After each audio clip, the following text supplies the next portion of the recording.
The fans in Conseco Fieldhouse saw more regular season victories than any other team in the Eastern Conference this year. Playoff-wise, same story. 7 straight. But now it's time for the Eastern Conference Finals, and in come the Detroit Pistons. The Indiana Pacers, the 2-time All-Star, the NBA Defensive Player of the Year, the veteran with the fire and determination of his younger self, and the leader coaching against his former team. The Detroit Pistons, their offensive machine, their defensive tandem, and the Hall of Fame coach on a mission.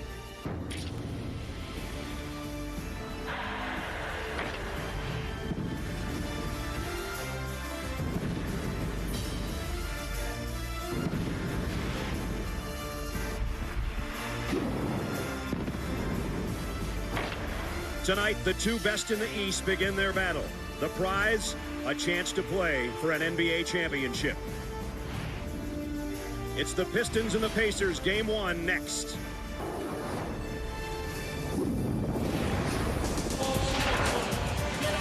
This is basketball country. In Indianapolis at Conseco Fieldhouse, it is Game 1 of the Eastern Conference Finals. It's the Detroit Pistons and the Indiana Pacers. A sold-out crowd at full throat already. The Pacers took 3 of 4 from the Pistons during the regular season. We'll find out if the playoffs is a different story. Welcome, everybody. I'm Brad Nessler with Doc Rivers. Michelle Tafoya and Jim Gray will join us as well. Doc, this is the way it was supposed to be. Top 2 seeds, best records in the East, 61 and 54 victories respectively. It all comes down now to the Eastern Conference Finals. Let's talk about the home team. Pacers haven't lost 7 straight playoff wins, 8 straight games in all. They won 34 here during the regular season. Great blend of youth, experience, offense, and defense. Yeah, they really are. I mean, this team is well put together. You start with the center spot in Jermaine O'Neal. He's the key to this basketball team. He anchors their defense, and you can go to him down on the post on offense, and he's always key for this team. And then you move over to Ron Artest. You really think about these 2 guys as their 2 all-stars, but then you never can forget about Reggie Miller. No longer an all-star, but I guarantee you he scares everyone in Detroit in these playoffs. I mentioned that 3 of 4 times the Pacers won games this year. That 4th time was the only time the Pistons had Rasheed Wallace. And you're going to get sick of me saying Wallace and Wallace for the next week and a half. The law firm of Wallace and right. Wallace. And they're amazing. You know, when they added Rasheed, it made them go from good to great defensively. They're already a very good defensive basketball team. Now they are a great defensive basketball team, and Rasheed Wallace gives them a post presence offensively also. Very dynamic duo, very tough matchup for anyone. It's time to fire it up in Indianapolis. And I don't mean the engines for the Indy 500. I mean Game 1 of the Eastern Conference Finals. The Pistons and the Pacers. Great players on both sides, offensively, defensively. Who's going to win Game 1? We're going to tip it off when we come back.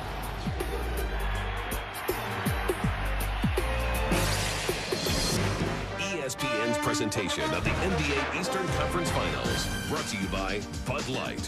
Fresh, smooth, real. It's all here. KFC's new oven-roasted strips meal. So every day is Ladies' Day in Chicken Capital, USA. Adidas Basketball. Impossible is nothing. And Nissan, who invites you to ship the way you move through the world.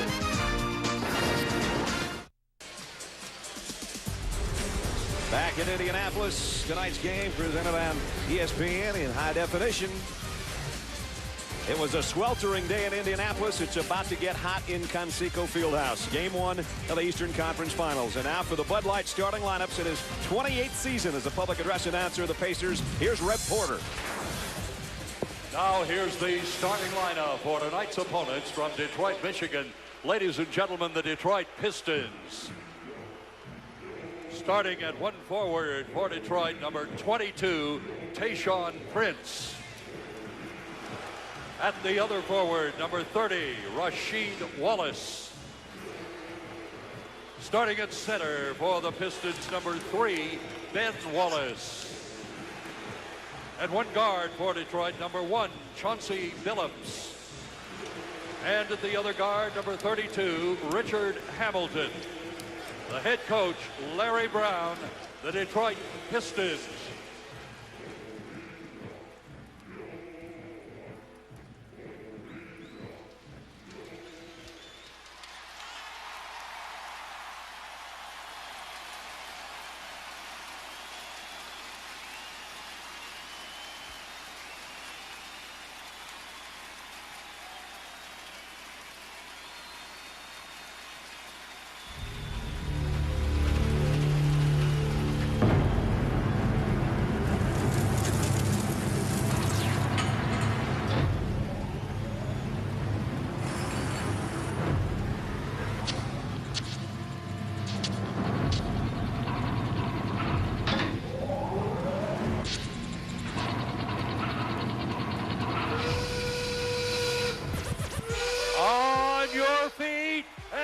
Some noise! 6-man, it's time to go to work. Now let's meet your Indiana Pacers. Starting at one forward, number 7, Jermaine O'Neal. At the other forward, number 23, Ron Artest. At center, number 10, Jeff Foster.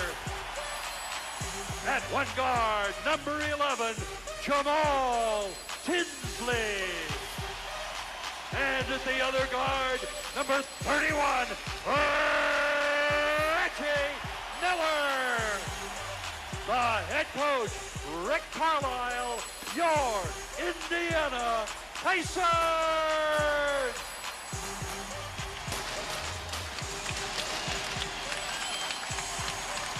And obviously the subplots of Rick Carlisle coaching against the team that won 2 Central Division titles under him, the Detroit Pistons. Also joining us, third member of our team. Let's go right now to Michelle Tafoya. All right, Brad. Well, Rasheed Wallace is still nursing plantar fasciitis in his left arch. Larry Brown told me earlier he doesn't know how Wallace is going to respond to that on just 1 day's rest, and that's going to be a concern throughout this series. Meanwhile, Tayshaun Prince is nursing a bruised ego, or psyche, rather. He shot the ball well against Milwaukee in the first round, but really struggled in the second round versus New Jersey. Larry Brown told me he must make Ron Artest respect his shot, Tayshaun Prince. Otherwise, things are going to be very difficult for everyone around him. Now over to Jim Gray, who's covering Indiana. All right, Michelle, thank you very much. Well, the major subplot in this series is Larry Brown having replaced Rick Carlisle as head coach of the Pistons in the offseason. I spoke to Carlisle about it, and he said he's moved on. He's totally over it. He said, hey, look, I don't have any animosity toward any of those players, the management, or the owner, or Joe Dumars. In fact, I'm very grateful to them for them having given me an opportunity. He says, if you're replaced by a Hall of Famer like Larry Brown, it's understandable. I asked Larry Brown about it. We spoke to him. He said, the reasons the Pistons are successful started with Rick. He set me a great foundation. Brad? And of course, though, it's been more years removed. Keep in mind that Larry Brown coached the Pacers for 4 seasons. Yeah, Brad, it's really interesting, though, when you look at Rick Carlisle and what he did with the Detroit Pistons, and now they're in the Eastern Conference Finals, and he's coaching another basketball team. And, you know, he's such a classy guy. He takes the high road, and that's the way you should take. You know, though, deep down, he wants to win. Probably no animosity, but he wants to beat this team. There's no doubt about that, for a lot of reasons. He's the first coach to take 2 different teams to conference finals in consecutive years. Bernie Fryer, Mike Callahan, Ken Maurer, our officials. Eastern Conference Finals Game 1 at Conseco Fieldhouse is set.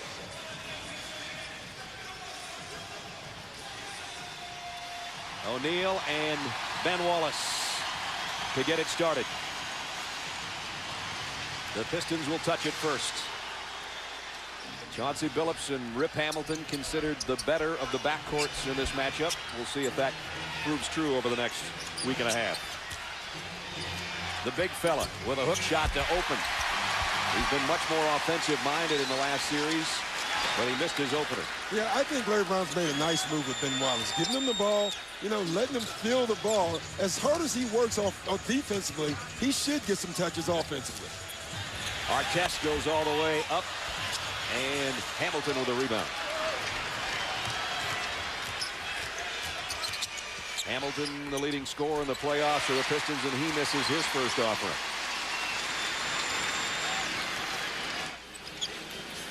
Tinsley's been pretty smooth, Doc, at the point position for the Pacers throughout the playoffs. Artest draws the first foul of the ball game. Yeah, I think Tinsley's been the unsung hero through the playoffs. He's the guy that gets them in their sets. He's not turning the ball over. He's playing within himself, which is really important. Now, you've already seen what the Pacers are going to do. They're going to take Tayshaun Prince down on the post, and they're going to try to post him up with Artest, and Artest is already on the foul line.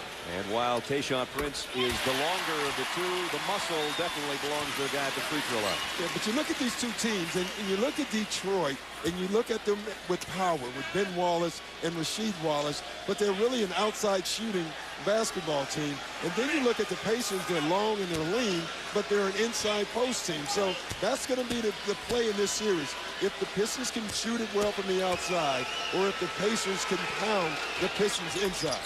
Artest is becoming more and more an offensive force for this team as the first 2 points of the ball game.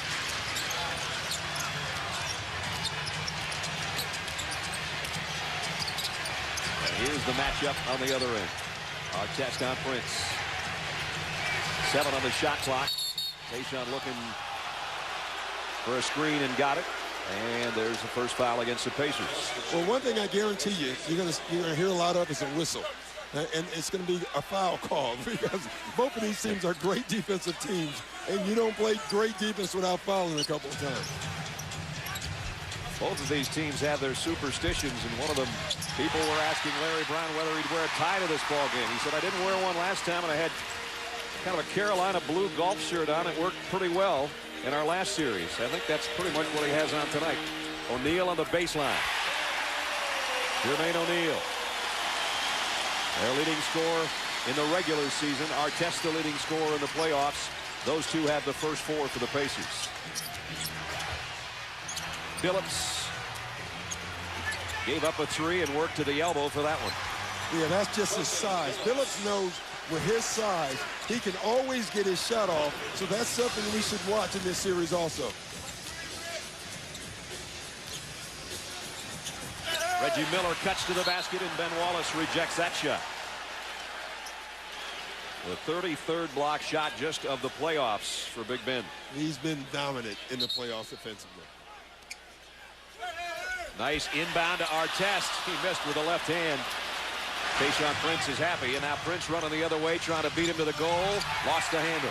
Yeah, the pass was too late. He ran out of court, and that's what made him bobble the ball.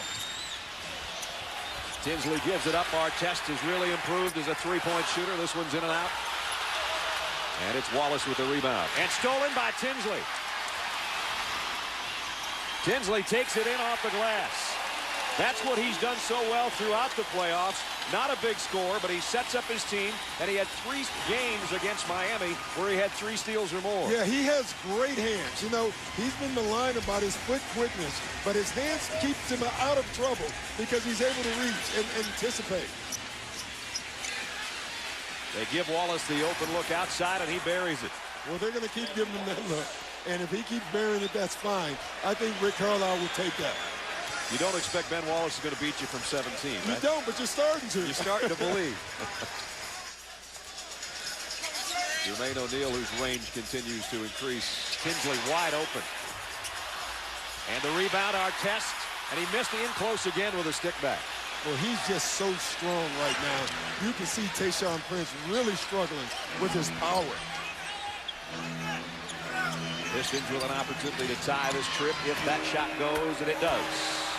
Chauncey Billups ties it at 6. See, again, Billups likes this matchup because as good as Tinsley is with the hands, he knows once he gets the ball above his shoulders, there's nothing Tinsley can do about it. Reggie Miller trying to run off a screen, and Rip Hamilton, who told us today he emulates what Reggie has done over his years. He's watched him so closely, and that time he ran in front of the screen and knocked it away. Yeah, it's Reggie playing Reggie, really. I mean, these two guys play exactly alike. The only difference is Rip is not a great three-point shooter, but movement without the ball, you look at both these guys, best in the game. Reggie runs around another one, and Hamilton there to meet him. 5 on the shot clock. Reggie might have to let fly anyway. Gives it up to O'Neal. Rasheed Wallace got in the way of that one. Would have been a shot clock violation. It's the 4th rebound already for Wallace. Phillips working his magic and going to go to the free throw line. See, again, you can see Phillips knowing if I get it deep enough, I can attack the basket, I can get it above the shoulders, and there's nothing they can do because I'm bigger than the guy guarding me. Chauncey Billups averaged a career high just under 17 points during the regular season. Is at 16 fours, you see, during the playoffs. And he has his 5th point. Which team was the all-time champion? Jordan's Bulls, Bird's Celtics, Wilt's Sixers maybe, against Magic's Lakers. Cast your vote in the semifinal matchups, the all-time finals challenge on NBA.com. I already have. You already I've cast my vote, yes. I'm not going to say. You're not telling anybody. It's a secret. First lead for the Pistons. Detroit on a 6-0 run in the last minute and a half. That time Reggie got around the pick, but immediately Hamilton got on him. He'll take the shot anyway, and it's off the mark. Foster on the offensive glass. Wallace with his 2nd block shot.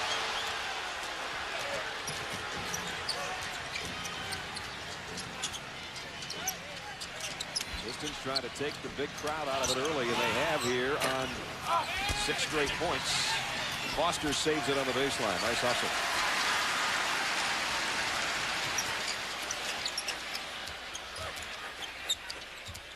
Ron Artest thinking about going through a double team. Does, but he missed the shot. Got his own rebound and scored. That's just, again, being more powerful. Tayshaun Prince actually had better position and was basically thrown out of the way with the power of Artest. Indiana had missed its last 6 shots before Artest ties it at 8. Hamilton over Reggie Miller. And in and out. And Reggie Miller is doing a great job of chasing Rip Hamilton right now. How long can he chase him? Yeah, that's the one area people are really concerned with when you talk about the Pacers and their defense. This time Rasheed Wallace changes O'Neal's shot, and now it's Billups who's the offensive catalyst so far with 8 points early of the Pistons' 10.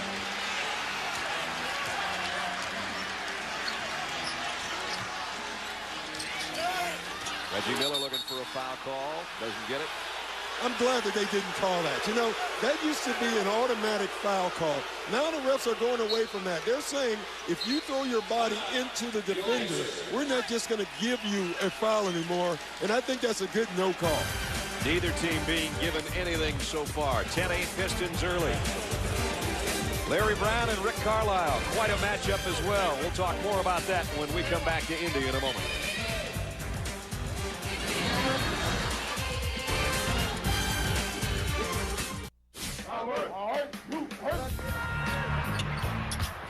Hello, New Jersey.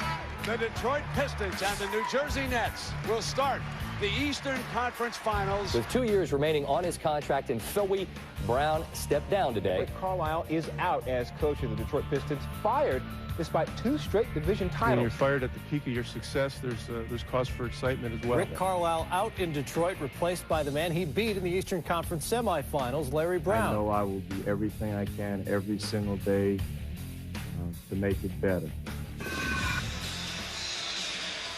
Both of our coaches had different addresses last year. Pretty ironic that they would square off now here in the Eastern Conference Finals.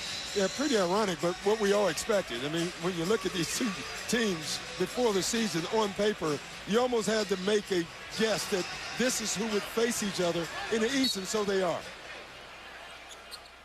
In a playoff series, you see both coaches facing their old teams, only the 3rd time it's happened.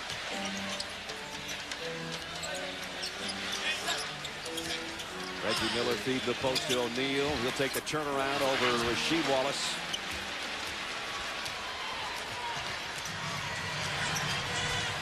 Pacers have 13 missed shots and have been blocked 5 times. So they're shooting not off to a good start.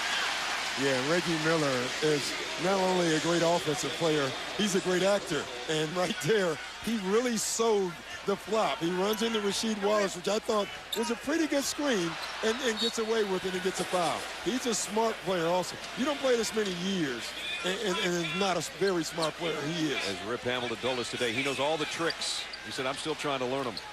He's got them pretty good. Yeah, he does. He's in the middle of that pack at the elbow, looking to run around O'Neal. He does get the inbounds, but they'll drop it off to Tinsley.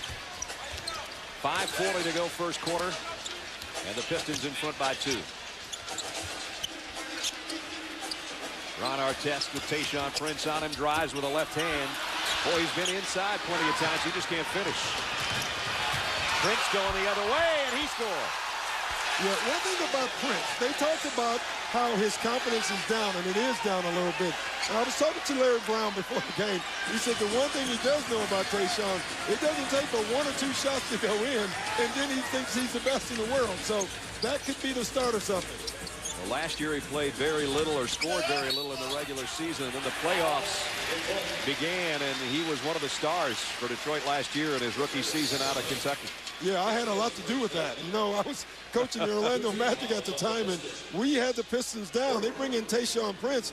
He turns the series around. He goes from that to being a go-to guy in the playoffs last year, and that is the reason that they didn't draft Carmelo Anthony.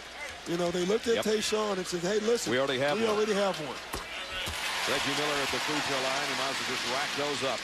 89% free throw shooter in his playoff career. That's his 2,724th playoff points. But he's been around 17 years, and he's still looking for a championship. That's a long wait. He knows he isn't going to get too many more cracks, and his young teammates know that too. Don't forget. Yeah, they do. I think there is absolutely a sense of urgency for Reggie Miller. I mean, everybody wants to win a title, but I think these young guys want to win one for Reggie. Reggie cuts the Pistons lead to 2. Phillips was feeling it. Tayshaun Prince keeps it alive. Wallace jam. Straight down the middle for Big Ben. First offensive rebound for the Pistons was Tayshaun Prince's, and it immediately becomes an assist to Ben Wallace. Foster, they leave him wide open.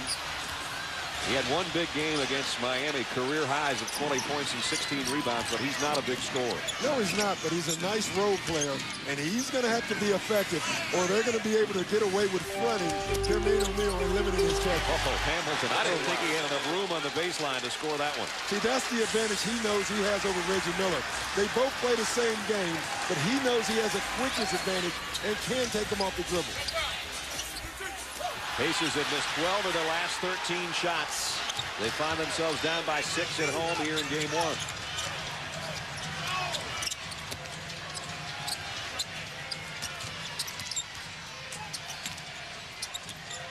Hamilton working against Miller, and Reggie knocks it away from behind and almost came up with a steal, but Jermaine O'Neal couldn't handle it on the baseline. Yeah, Brad, you can see Rip really didn't want that screen. He thought he could beat Reggie on his own.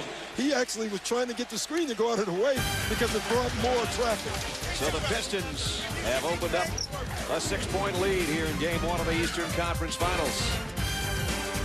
Big Ben going straight down the pipe. 16-10 Detroit.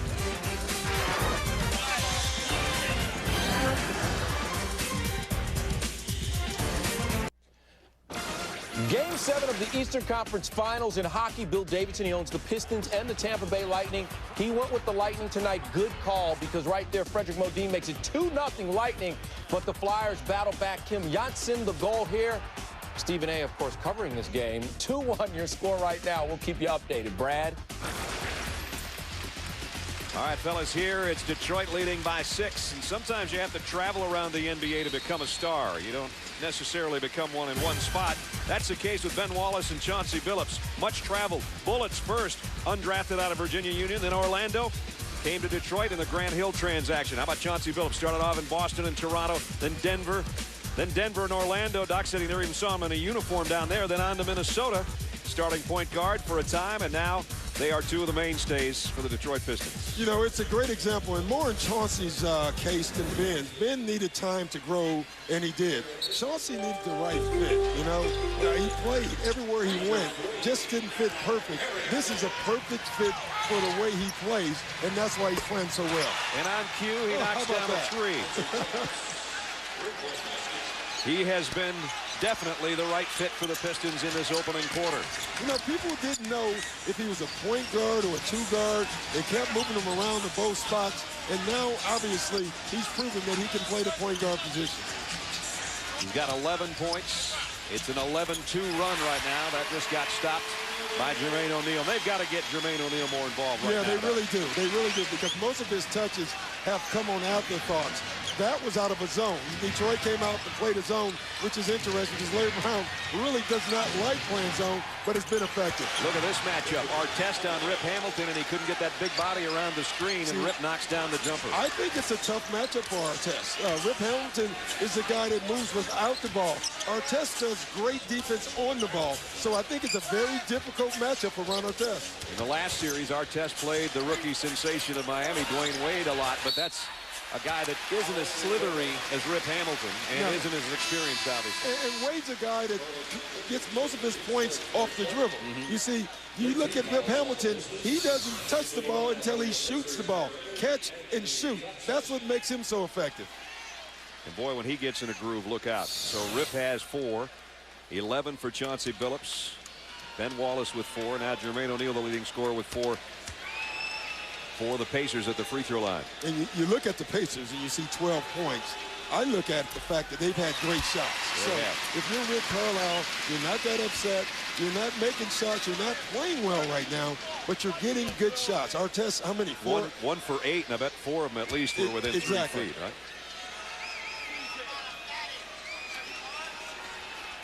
O'Neal got both free throws. 6 for Jermaine.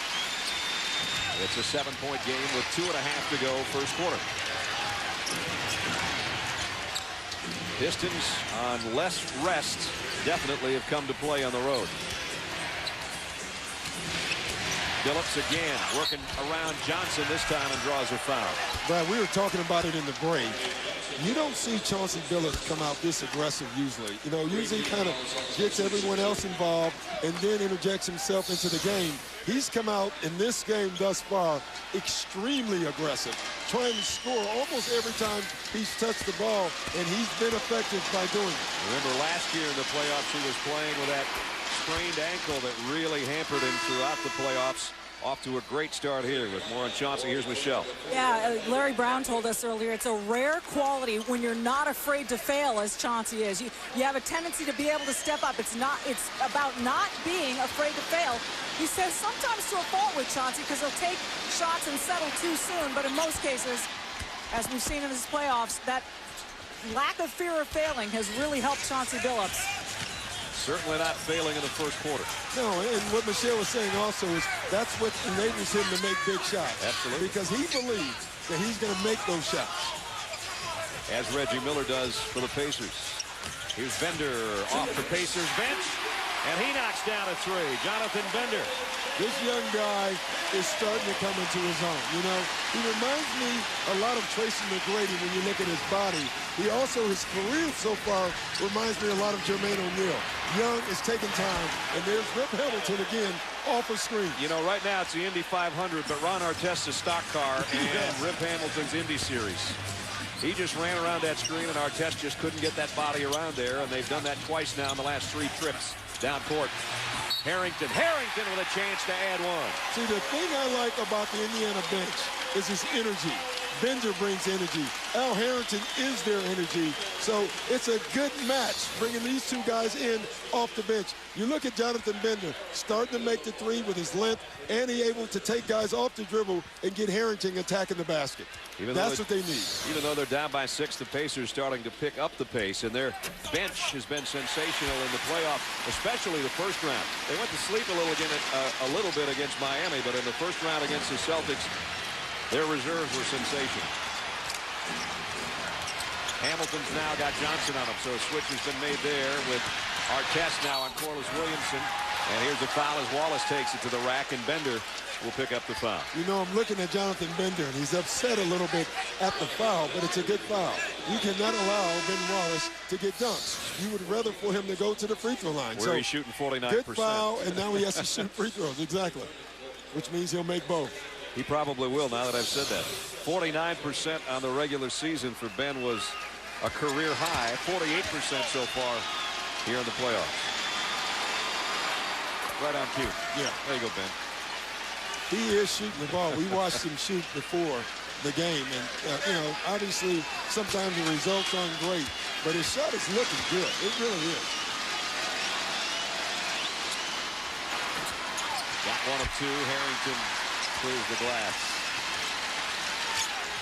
6-point game. Final minute. Quarter number 1. Artest going against Prince. Will drop it off to Harrington for the jam underneath. Nice extra pass by Artest. Tayshaun Prince ends up in a pileup. Yeah, that's about the third pileup he's been in. Every time Artest gets the ball on an ISO, he takes advantage of Tayshaun Prince right now. Just too strong.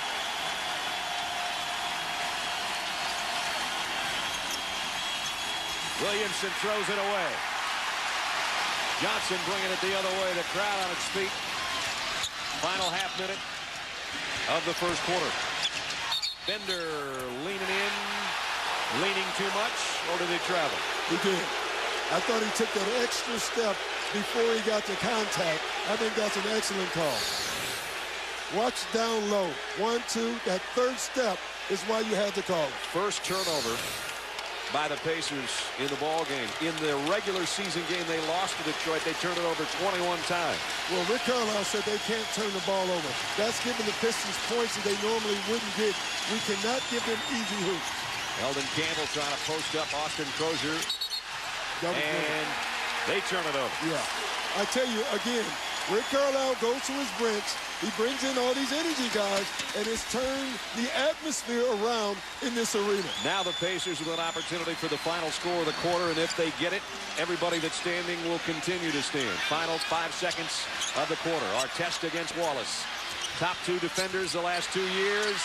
Good job by James to knock it away, and nobody got a shot off. And great switch by Larry Brown, putting Ben Wallace on Artest for the final shot. Pistons had a big lead of 9 at 23-14, but the Pacers close out the quarter on an 8-3 run. End of 1. Pistons 26, Pacers 22.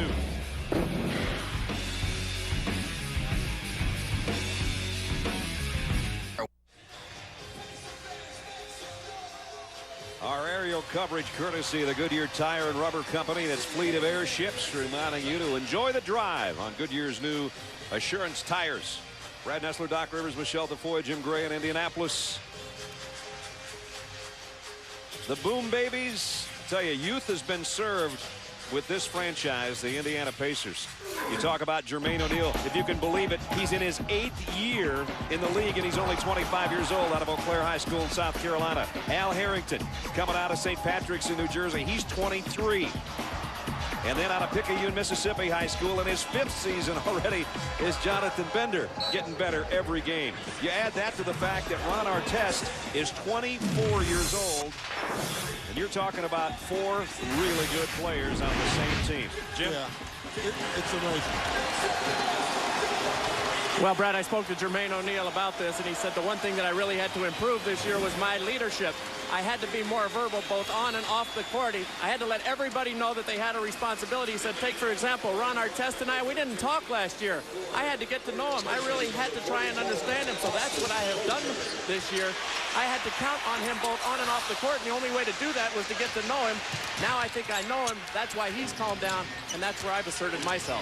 What Jermaine did is he had regular matchups at the bowling alley against Al Harrington and Jonathan Bender, and he just kept saying to Artest, come on, dude, you got to come bowling with us. Artest said, I didn't always go, but I started to once in a while, and we became teammates. Bowling? Bowling. Bowling. Bowling for dollars. Harrington. You know what stands out to me in that is what you said, the last word is teammates. Guys have to learn how to be teammates before you can start winning as a team. And that's very important that Jermaine O'Neal, though he's been in the league 7 years, is understanding that. 6 on the shot clock. Tayshaun Prince will take it over Harrington, falling down, and the ball is an air ball. Corliss Williamson battling, and he knocked it off Bender with 1 second on the shot clock. See, Tayshaun Prince took that shot, but he really didn't want to take the shot instead of stepping into the shot.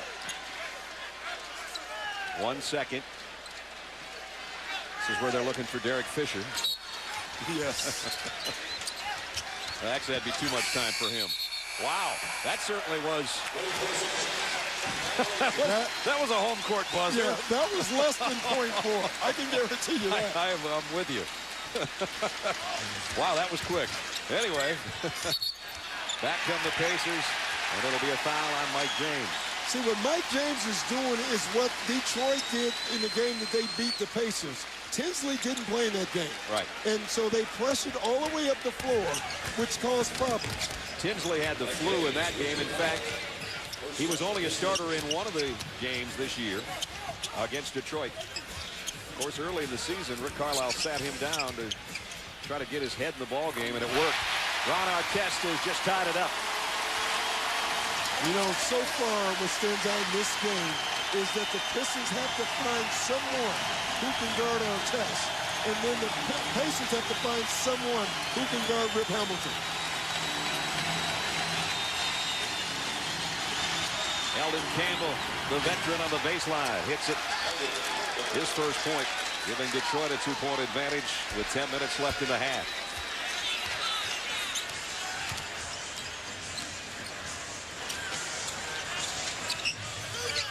Bender, quick first step, and he's fouled by Tayshaun Prince. That's the second on Prince. Check in with Michelle. Well, during the last timeout, Larry Brown was commenting on this crowd. They've gotten louder as Indiana has gone on this run, and it's made it tougher for Larry Brown to get the calls in to Mike James. So he told Mike James, look, you've got to get the signal and make sure everyone understands it so we can run the play. Brad?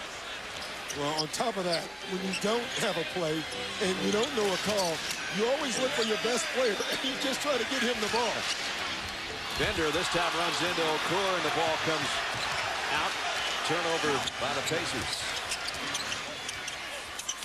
Harrington switches off now on to Rip Hamilton. Tough catch down low by Campbell. He's triple teamed, and Harrington with a steal. Take it right back is Hamilton. One each way there.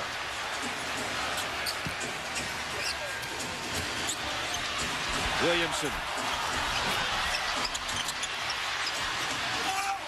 Crozier trying to save it, almost did. It either hit the under portion of the basket or our camera, I'm not sure which. Yeah, you can see all the pushing, the shoving, the physicalness of this game right now. What the Pistons were hoping for was a 24-second violation, or the Pacers were. But they're saying that Crozier had control of the ball, which he did. So the Pistons with a 2-point lead. Jermaine O'Neal back in there for Indiana. Hamilton trying to run Freddie Jones to death. Got the shot. I tell you, he gets it up so quick. You know, the other guy that comes to mind is Del Curry, another quick shooter off the catch. I mean, watch how quick this ball touches his hand. Bam, it's up. Yep. So you have to really lock and trail and get tight with him. Pistons with a fresh shot clock. Hamilton this time on the drive, and got it. See, that's the difference that we talked about. Reggie Miller is a better three-point shooter. Rip Hamilton is better off the dribble. Has a terrific in-between game. So he can not only catch and shoot, but he loves catching, driving, and getting to that in-between spot and pulling up. Fouled by Fred Jones. And so Hamilton, with 6 points so far, goes to the free throw line. Well, Larry's getting what he wanted. You know, before the game, we talked about the key for the Pistons was the guard play. Rip Hamilton and Chauncey Billups, right now, they're both playing terrific basketball. 5-point Piston lead again. Harrington going against Rasheed Wallace. The big nasty comes over to help. Fouled him. Corliss Williamson picks up the foul, his second. 8:49 remaining first half. Detroit on the road continues to lead. They are up by 5.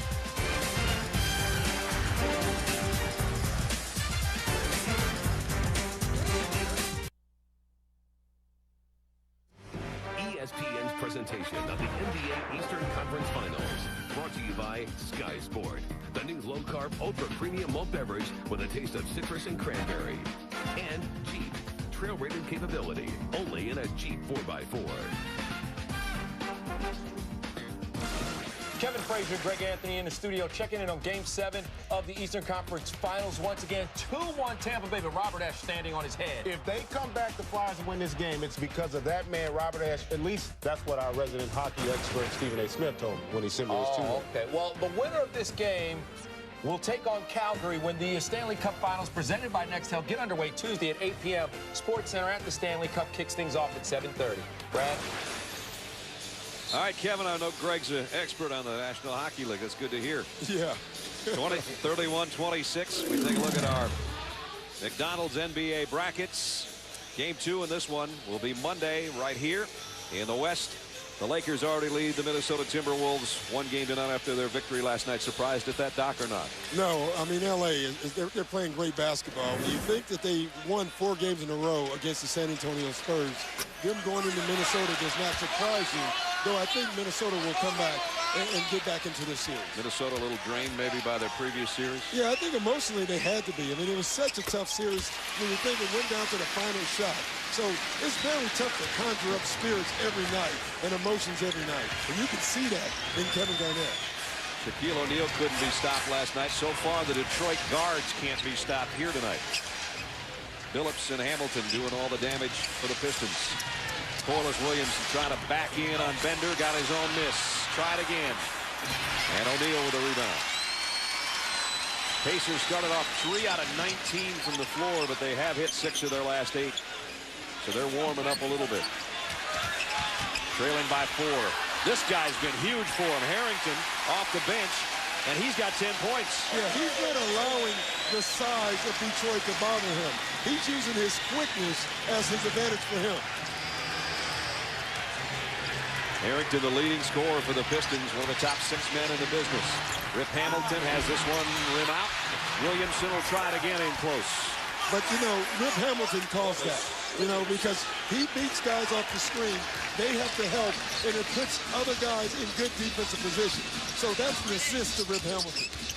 Harrington wants the ball with Williamson in front of him. He'll go with a finger roll. Not enough on that.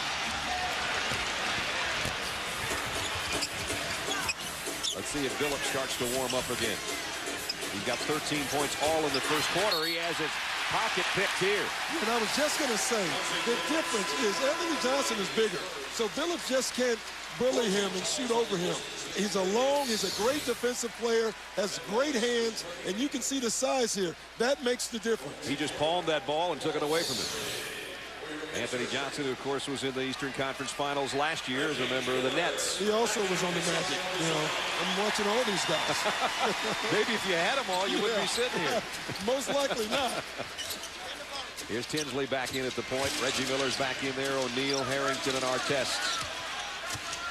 Jermaine O'Neal. Rasheed Wallace trying to stay with him, and O'Neal on a fadeaway knocks it down, and a little collision inside. Yeah, it was Ben Wallace and Artest, and you know Ben Wallace took exception with Artest over his back, but I didn't think it as much, and I thought Ben Wallace was probably the guy who reacted, and Artest kept his cool. You know, he's done a sensational job, Brad, this year with staying under control and keeping the calm about himself. I was going to say, you wouldn't say Ron Artest and keeping his cool in the same sentence a year ago. No. He missed 12 games last year due to suspensions. This year he's been a much calmer, more mature Ron Artest. And I think the respect of that is the vote Defensive Player of the Year. You can see right here, and what they're saying here is Ben Wallace is hooking. So that free throw brings the Pacers to within 1. It's Reggie Miller playing Hamilton again now. Rasheed Wallace squares on O'Neal and drops it.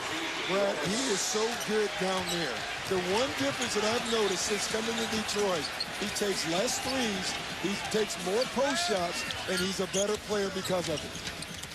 That's his first score of the ball game. Tinsley on a little runner, Jamal Tinsley. And now both teams warming up with 6.5 to go in the half. 35-34 Detroit. You know, both great defensive teams, but I got to tell you, they've had great looks, both teams, all night thus far. Now they're starting to drop. That's the difference. I think Reggie Miller is just fouling Rip Hamilton running him out of bounds, trying to stay with him on that baseline. Well, it's almost a guarantee. I can guarantee you this. If you hear a whistle away from the ball and Detroit has it, it's because Rip Hamilton is causing havoc with his movement. Detroit takes a timeout with 6 minutes, 21 seconds remaining in the first half. Wallace and Wallace. Rasheed Wallace now getting in the act. His first basket over O'Neal. Pistons lead by 1.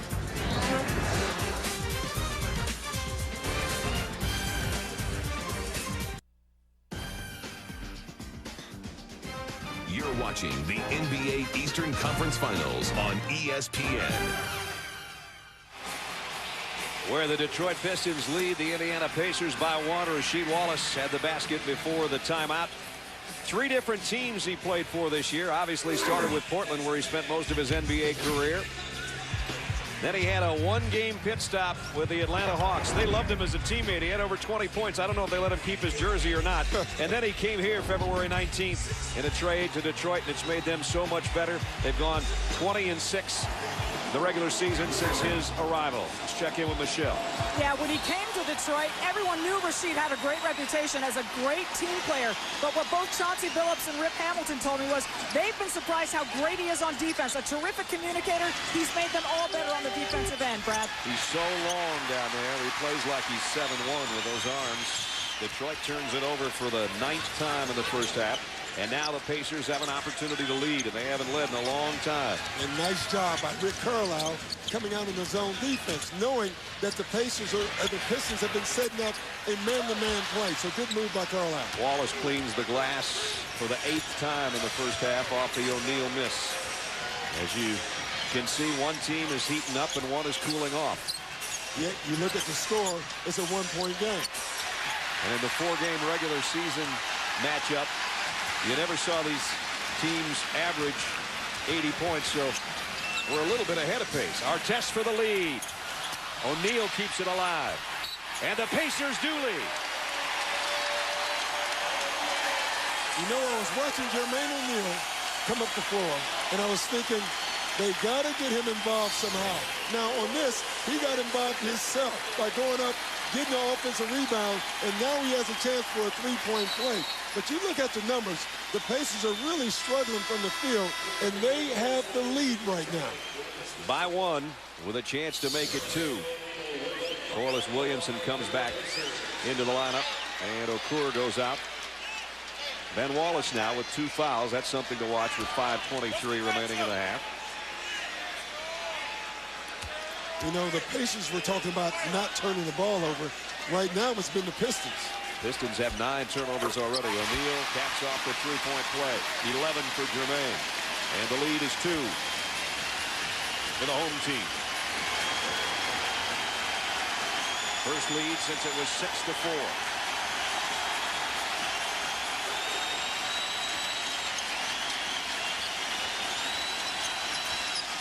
Corliss Williamson over Harrington. Rebound O'Neal. Looking to run to the Pacers. Tinsley to Reggie. Billups got in his face, or he would have let fly from 3-point land. And O'Neal changed his pivot feet and turns it over. He says he didn't. Boy, I tell you what, it was so close I couldn't see it. I honestly didn't think he did, but you know, they were Frank Fry was right on that call, so I'm going to go with the ref on that. You'll go with the ref this year. Next year you won't. No, never. Detroit looking to tie it up.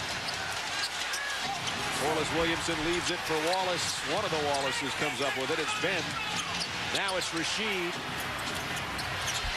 Harrington, the outlet to Tinsley. Coming down 2-on-2. He'll take it to the rack. The follow by Harrington.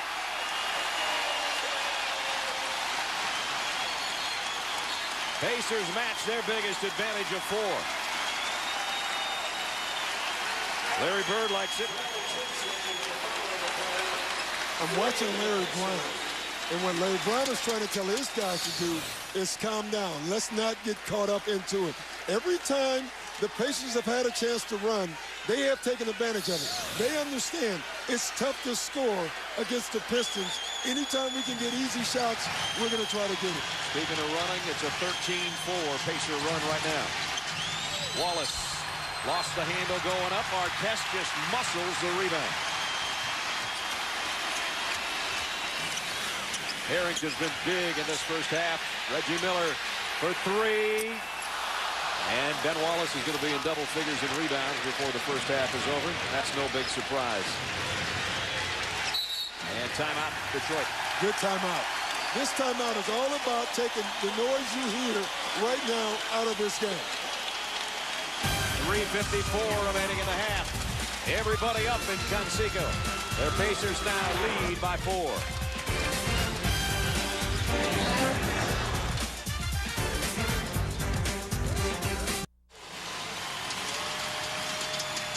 They've been into it the whole game, and now they have reason to be into it. The Pacers lead by 4 at home with 3:54 remaining in the first half. Game 1, Eastern Conference Finals, packed house at Conseco Fieldhouse here in Indianapolis.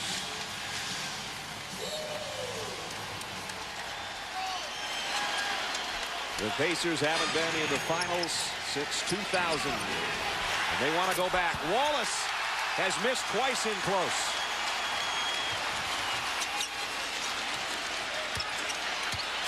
Harrington trying to get around Corliss Williamson. Does with a left hand. Al Harrington and the Pacer bench turned this entire half around in favor of the Pacers. And now it's the biggest advantage of the ball game for Indiana.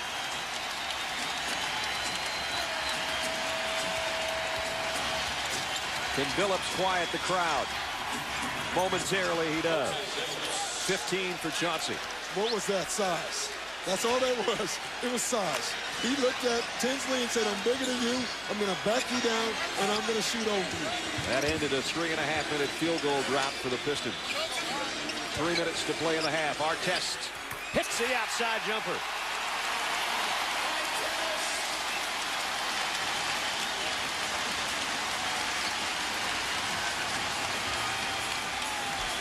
Seven in the quarter, 11 for the game for Artest. Billups again, backing Tinsley up, and hits the same shot. What a half Chauncey Billups has had. 17 points. You're Larry Brown. You know you have one place you can go. Yeah. Whenever you need a bucket off the dribble, you can go to Chauncey.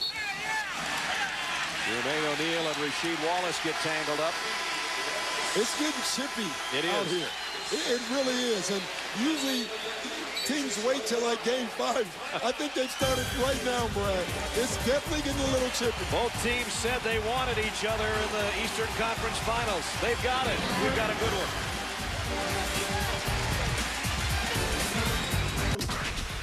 Coming up in moments on the Toyota Halftime Show, we'll be joined by our special guest, Dwayne Wade. We'll also keep you updated on Game 7 of the Eastern Conference Finals in hockey. 2-1 Tampa Bay over Philly right now. What have you seen so far in our basketball game, Dwayne? It's been a hard-fought battle for both teams, but I think both teams are really going to their strengths. The Pacers are going inside, and Detroit is going outside, so it's been tough. Pistons defense controlled the game early. Second quarter was all about Indiana's activity on the defensive end of the floor. You know the difference in this game? The bench. Indiana's bench, they're better when they go to the bench than their starters. Detroit better with their starters in the game. All right, more insight like that coming up in just moments on the Toyota Halftime Show. Let's go back to Brad, guys. All right, Kevin, you got my new favorite player in there with you, Dwayne Wade. From Marquette. Rasheed Wallace and O'Neal got tangled up before that last foul called on Rasheed Wallace, and Rasheed wasn't happy about it. Let's check in with Jim. Well, Brad, the two are very, very close friends. In fact, Jermaine O'Neal told me before the game, Wallace came up to him, he was speaking to him. They're going to get together after the game and have dinner. They stay in close touch. That dates back to when they were teammates together back in Portland. He gets a lot of advice, he says, in the past from Rasheed Wallace, and he's helped him quite a bit. That's a bit of an appetizer, though. They exchange a few more elbows. Dinner may have to wait until tomorrow night. I was going to say the breaking bread's going to be breaking chops is what's going on right now. Dinner plans before the game never turn out after the game. Jermaine's had a good first half. He's hit all his free throws, 5 in all from the stripe. And he's got 13 points. Harrington, as Greg was talking about back in the studio, the huge bench support. He leads the Pacers with 14. Here he is trying to guard Eldon Campbell. Rip Hamilton, long range. He's not a big three-point guy. Corliss Williamson sticks it back up there. And now Harrington with another rebound. And he'll come out of the pack by himself. Reggie Miller for three. Rasheed Wallace with a rebound. It's amazing.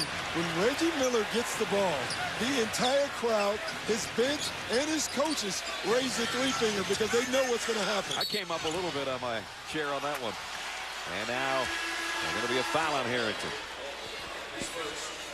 Al Harrington has turned this game around. He really has. I mean, he's doing everything. He's rebounding. He's leading the break. He's starting their offense on the post. He's done everything since he's been in the game. If you're worried that he's injured with that wrap on his left bicep, that's just a brand new Thursday tattoo. Don't worry about it. Way to cover it up. Don't need any oozing out here tonight. Here's Campbell, blocked by O'Neal and out of bounds to the Pacers. Check in with Michelle. Brad, during the last timeout, Larry Brown told his team, we've got to get out of this quarter. We have to control the tempo. You are letting them catch the ball way too deep. They're getting it wherever they want. And on offense, he said, Rick, you've got to get your little butt open. He's been trying. Artest around Corliss Williams. Yeah. I mean, right now, again, no one can guard Chauncey Billups. No one can guard Artest. And Rip Hamilton early on has been getting open. Now, I think the zone defense has had a big effect on Rip because now he's not moving, he's standing still more, and it allows the Pacers to guard him. O'Neal has blocked the last two Eldon Campbell attempts. Final minute of the half. And an offensive foul's been called on Harrington.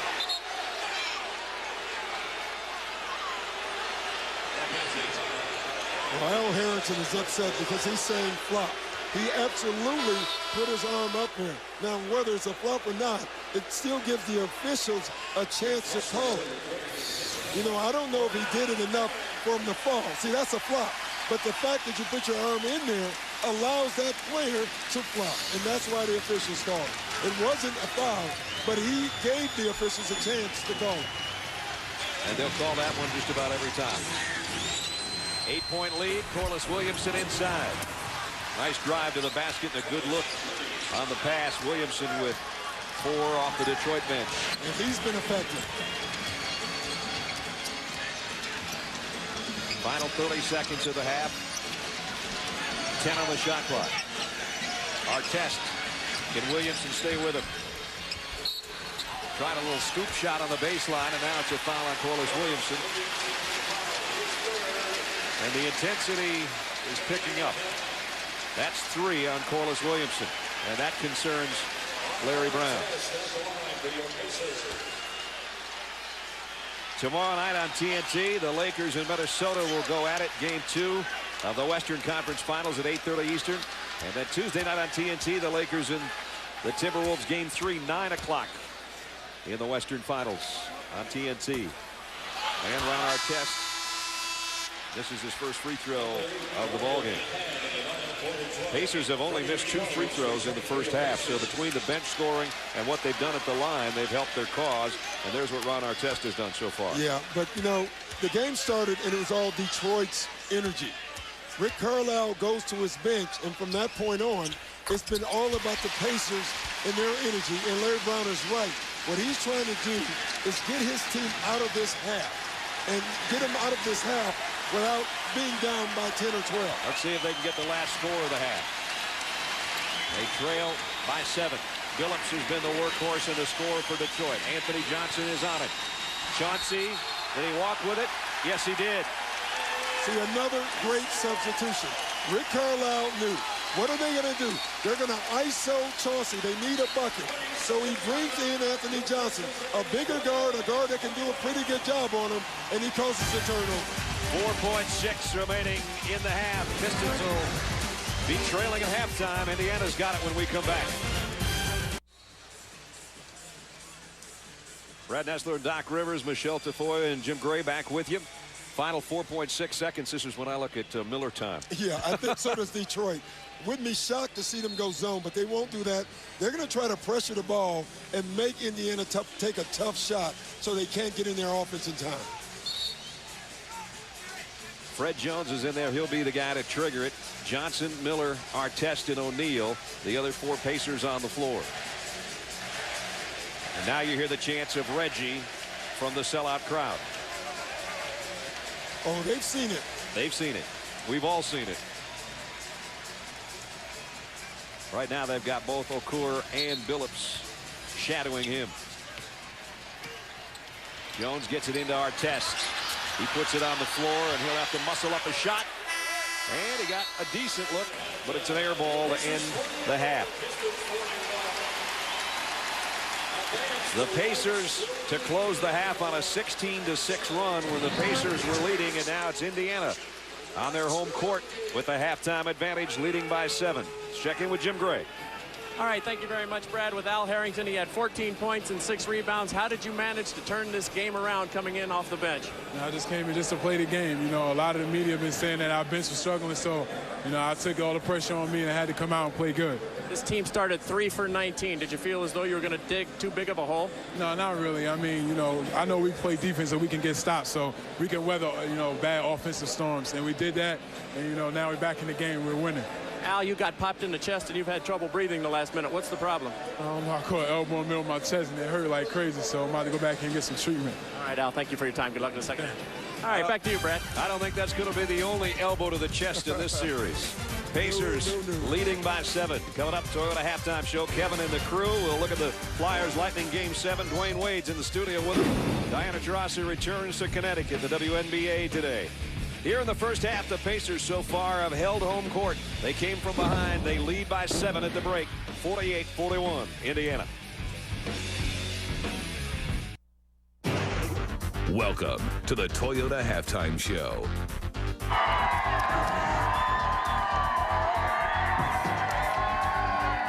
The crowd outside in Times Square Live in the same flavor in Casico Fieldhouse, where the Pistons and Pacers are doing battle in Game 1 of the Eastern Conference Finals. Pacers lead 48-41 at the half. Meanwhile, our guest right here on set, the man who helped lead the Miami Heat all the way to the Eastern Conference semifinals and really almost took them to the motherland, Dwayne Wade, and one of just 5 rookies in his career, or at least in the last 50 years, to lead his team in scoring. Pretty impressive company when you look at the guys there right now. Why are you looking at me like that, Greg? I know you're the president of the fan club, but he almost took him to the motherland? Dwayne, congratulations on a great season, and don't mind the haters. I ain't got nothing but love for him. The boy bad now. That's what I'm saying. All right, well, right off the bat, let's talk about this game going on right now. Pacers and Pistons, and your thoughts on the first half. If I'm Detroit, I've got to be a little worried. You hold them to 39% shooting from the field. They're shooting 12% from three-point range, and yet they're up 7. And that's not a positive sign. Again, it's that inside-out mindset. Indy's dominating on the inside. Detroit's being carried by their guards. Early on, the Pistons deterred everything at the rim. Ben Wallace, Rasheed Wallace were blocking shots. They were closing down the lane. Indiana started off slow. But the Pacers' defense is really what turned this game around in the second quarter. They had a great surge of activity, created some transition opportunities. They got out, turned the game around. Dwayne, your thoughts on this first half? I think the second quarter was really the tell of it so far. The Pacers really picked the defense up and, you know, really made Detroit, you know, work hard for every shot. And on the other end, you know, Detroit was, the Pacers were getting great shots. So I think that's just been the difference, the defense. All right, Dwayne, you just finished playing this Pacers team, and right now, if you could go in there and tell the Pistons something, what would you tell them to do? Well, they had to come out this half very strong. I think that was the thing we didn't do well, was come out the second half strong. They're a good team to end the second quarter, and they're a great team to start the third. So they got to come out the second half very strong. Coach Anthony, your thoughts? I think if I'm Detroit, again, I got to try and establish an interior presence. I got to get Rasheed Wallace going on the block. I like Larry Brown trying to get Eldon Campbell, you know, the old Fossil Campbell going, but they're going to need Rasheed Wallace. Rasheed Wallace is really going to be the key, period, because they need him to score on that block. He's the only player they have with the ability to do that. I think Larry Brown needs to find somebody to guard Al Harrington, because everybody he's gone up against has been a mismatch. He's gone over Corliss Williamson. He's gone around Eldon Campbell. No matter who they put on him, he's going crazy. So they need to run people at him, get the ball in his hands, because he is definitely in a groove right now offensively. Maybe they could get Dwayne. Dwayne got to help him out. They could use him right now. This is Game 1 of the Eastern Conference Finals. Meanwhile, last night, Game 1 of the Western Conference Finals, Lakers and Timberwolves. Everyone focused in this game. But you had to figure the Timberwolves had a little hangover after Game 7 of their semifinal series, and we saw it. Michael O'Candy, 8 points in the first quarter, but from there, all Lakers. Kobe Bryant, fantastic, and as always, the daddy led the way. Kevin Garnett kind of locked up. Tim? Well, I think Karl Malone came out. He understood Kevin Garnett's tank was somewhat empty going into that game with the emotion and energy he spent in Game 7 against Sacramento. Karl Malone was very physical with him early in the game, took his legs. Kevin Garnett really never put his stamp on this game at all. Very quiet night, 16-10, but it was a quiet night for Kevin Garnett. Never really impacted the game. Derek Fisher had a big game also. Oh, he had a tremendous basketball game. And, you know, that's the advantage that the Lakers have because of that dominance of Shaquille O'Neal and Kobe Bryant. That's going to provide a lot of scoring opportunities for guys like Derek Fisher and Devin George. If they step up and make plays, the Lakers are going to be pretty much unbeatable. Dwayne, are the Timberwolves in trouble? This second game, how would you attack the Lakers? Well, I mean, when the Lakers are ready to play, I mean, it's pretty much no stopping them, especially when Shaq and Kobe are on the same string. And then you got guys like Derek Fisher playing the way he's been playing. You know, they're an unbelievable team. But does Minnesota have a chance, though? They're at home. I think any team at home got a chance. All right, so but you like the Lakers in this series? Yeah, I mean, obviously. See, what the reason who your favorite team was growing up? Chicago Bulls. All right. He grew up in Chicago. That doesn't mean anything. Oh, you yeah, grew up in Maryland. The Bullets aren't your favorite. The Wizards aren't your favorite team.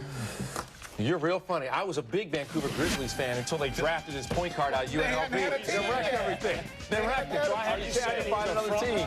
Oh, my God. Is he? Are you a Yankees fan? I call him LL. Laker lover. You're a Patriots fan. This halftime show is presented by the all-new Toyota Tundra Double Cab. Not just big, life-sized.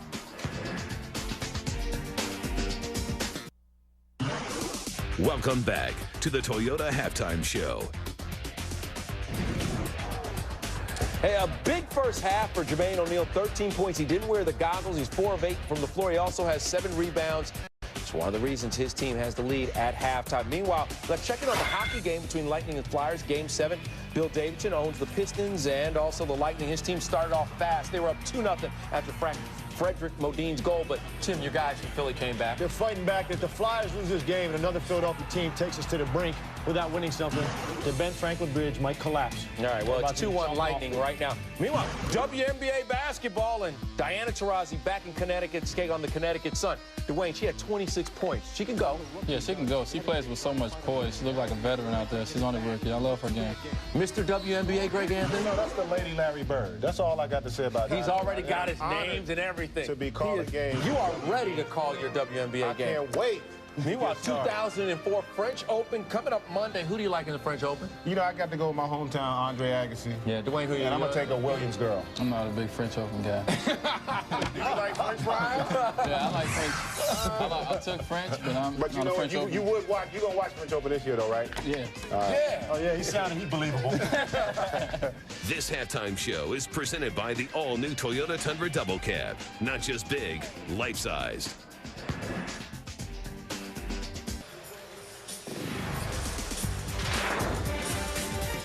Game 1 of the Eastern Conference Finals. First half, the Nike first half statistics favor the Indiana Pacers, who lead by 7 at the break. They started off very cold, but they definitely warmed up as things got going, and they closed out both the first and second quarters on nice runs, and that's where they are right now, leading 48-41. Welcome back, everybody. Brad Nessler and Doc Rivers. This one looked like it was going to be all Detroit early. Indiana was kind of sleepwalking their way along. Ron Artest at one point was 1 for 8. All of a sudden, their bench came to life. As Al Harrington was the story of the first half. Al Harrington was absolutely the difference in the first half because of his energy. As we take a look at the Chevy game track, you're going to see that he was part of it. But also, for Detroit early, the 2 guards got off. Well, that's what they had to do. They wanted to establish the guard play early, and they did. Chauncey Billups and Rip Hamilton got involved early. And then Rick Carlisle went to his bench. And Al Harrington single-handedly turned this game around. And where he turned it around was just overall bench play. Bender gets involved, draws some fouls, get a couple assists, makes a 3.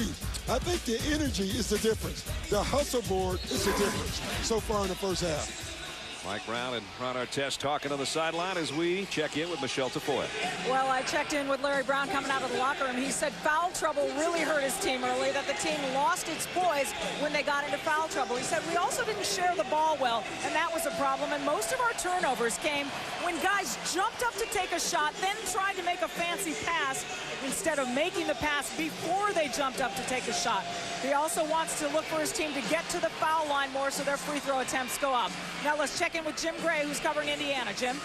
All right, Michelle, thank you. Al Harrington just went back into the locker room. I spoke to him. He is having trouble breathing. He took a shot in his chest on the right side.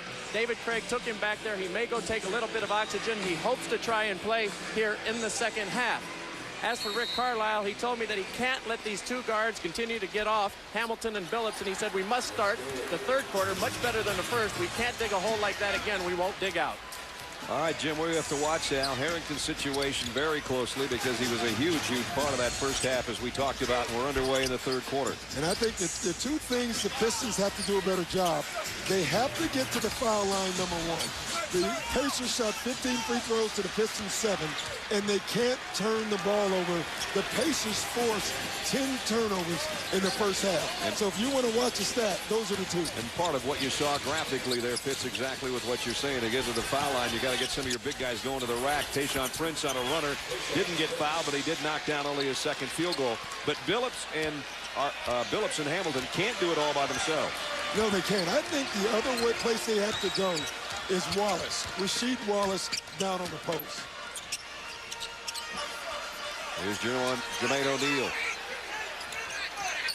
He and Reggie Miller play catch, and now it's O'Neal across the lane. And rebound, last touch by whom? They're going to be the Pacers' ball. Yeah, if you look at Rick Carlisle, you're thinking one thing.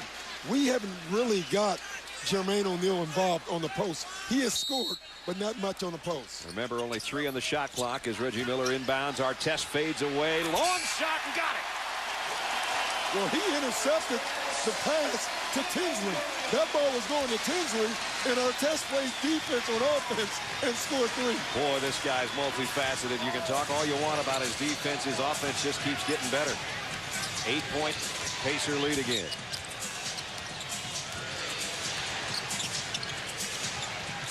And trying to get it to Rasheed Wallace, and he overthrew him. Chauncey Billups throws it away. The 12th turnover suffered by Detroit. Well, the reason he couldn't get it to him is because Rasheed Wallace was posting at the three-point line. That's a little bit far away from the bucket. Reggie Miller for 3. And Foster with the offensive rebound. That's what he does so well. Artest contested. 3-on-2 for Detroit. Rip Hamilton. There's not too many guys that can shoot that shot any better than he can. The in-between game is what makes Rip Hamilton so good. And the reason you just don't find that many guys that can shoot from 15 feet, I guess too many three-point shooters and too many guys looking to slam dunk all the time. But Rip's got it down in an old-fashioned sort of way. Artest against Prince. Tayshaun did a good job that good time. Defense. But Foster kept it alive again.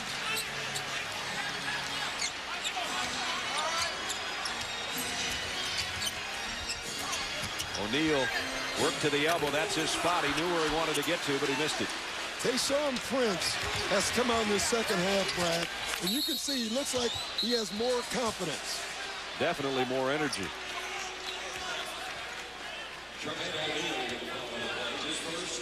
Jermaine O'Neal picked up the foul. That's his first.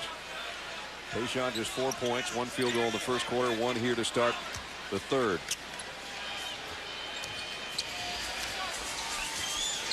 Billups pull up over Tinsley.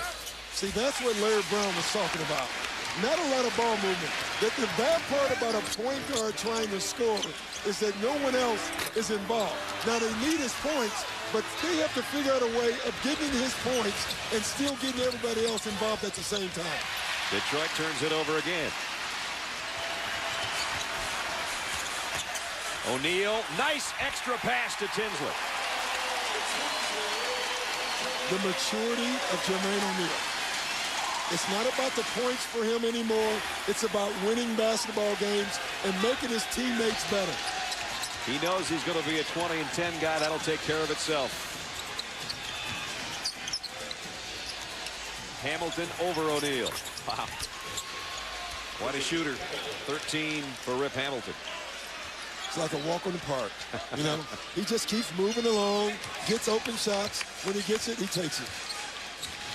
Playing with the face mask that he says he's gotten accustomed to after 2 broken noses. He's definitely seeing the basket tonight. We know that. And Tinsley, too much juice on that one for Foster. Yeah, that was the Pacers turn it over. That was Randy Johnson-ish. It was.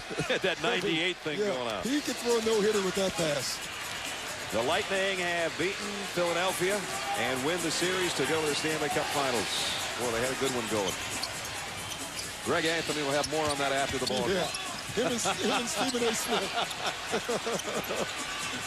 6 on the shot clock.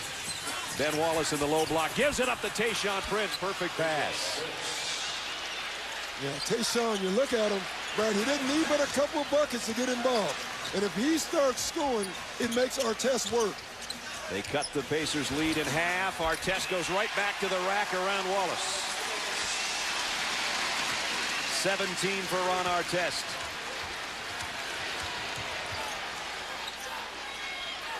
Billups trying to shake Tinsley. Running the baseline. Ben Wallace on the feed. Partially deflected underneath.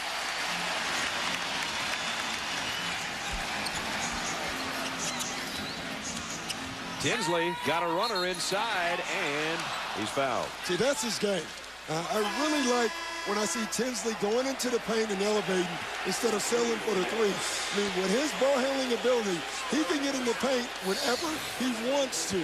And when he starts doing this, you know, this is tough to guard. If you come up on him, he makes the pass. If you don't, he can first throw that little leader. Very tough to guard. I like when he starts to play that way. And, Doc, that's the third foul on Rasheed Wallace. Let's check in with Jim. Brad, Al Harrington has returned to the bench. David Craig has put some special padding on his sternum. I spoke to Harrington as he came out. He said he's never had an elbow like this or a feeling quite like this in a basketball game. He's still having trouble breathing. He hopes to come back to the game. He believes it came from Corliss Williamson. That would be a shock. Yeah, really. Welcome to the playoffs. Right back to an 8-point lead now for the Pacers.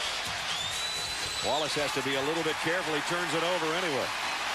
Playing with 3 fouls. Threw a little bit of his shoulder into Foster, and then on the dribble, turned it over. Neither team is led by double digits on the night. Tinsley gives it up to O'Neal. So that's his game again. Wallace just snatched that one off the head of Jamal Tinsley for his 13th rebound. Tayshaun for 3. And he got his own save there on the baseline. Hamilton from the free throw line.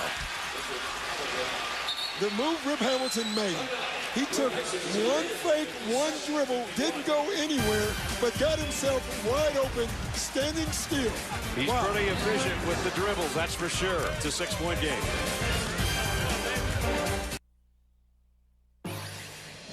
ESPN's presentation of the NBA Eastern Conference Finals, brought to you by Coors Light. Unleash the Rocky Mountain cold taste of Coors Light. The new Chevrolets, 10 new cars and trucks in 20 months, an American revolution.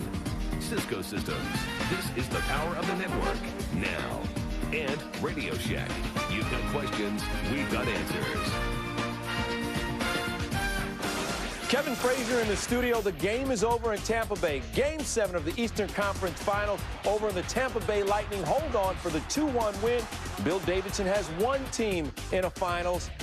The Tampa Bay Lightning headed to the Stanley Cup Finals. And as a matter of fact, the Stanley Cup Finals presented by Nextel kick off on Tuesday at 8 p.m. Sports Center at the Stanley Cup Finals. Starts everything at 7:30. Calgary's awaiting the Tampa Bay Lightning. But right now, let's go back to Michelle. All right, thanks very much. So Bill Davidson has one team going to the Stanley Cup Finals. There's Joe Dumars' GM, who's trying to get this team to the NBA Finals. A few moments ago, the championship trophy was brought out onto the court, and players were paying close attention. This is an interesting time for the Pistons owner, Bill Davidson. He was at Game 7 the other night against New Jersey, along with his rabbi for good luck. Meanwhile, one of his players, Rasheed Wallace, is a huge Philadelphia Flyers fan. They've had a nice friendly rivalry going on, but Brad, probably best that the owner got the better of that rivalry, huh? I'd say I agree with you there, and it was amazing when the trophy was brought out to midcourt.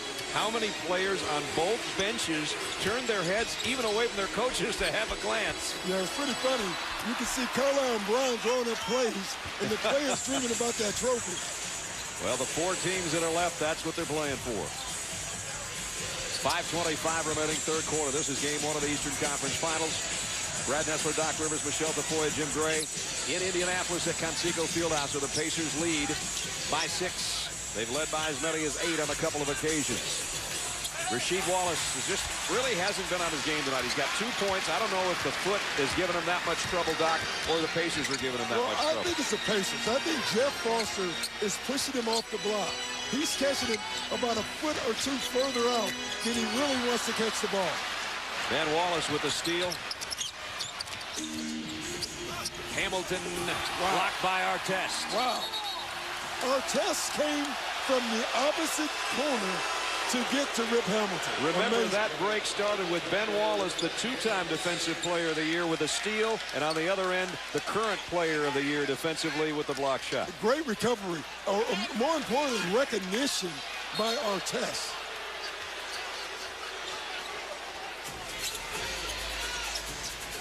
Mike James in the lineup. Oh, Artest is playing Hamilton again, and they just had a big old bump down on the low block. Ben Wallace, a fadeaway over O'Neal. Harrington, who's back in there after the breathing problem. You can see grimacing again, as Jim was talking about, kind of holding his chest there as he went for that rebound. Yeah, one adjustment Artest has made on Rip Hamilton. He's decided to force him out of one side, using his body to block his other side. Not a bad move for Artest. And now Hamilton's trying to guard Artest, and he's given away about 50 pounds. Artest missed the jumper. O'Neal. Too many steps. Second time he's traveled tonight.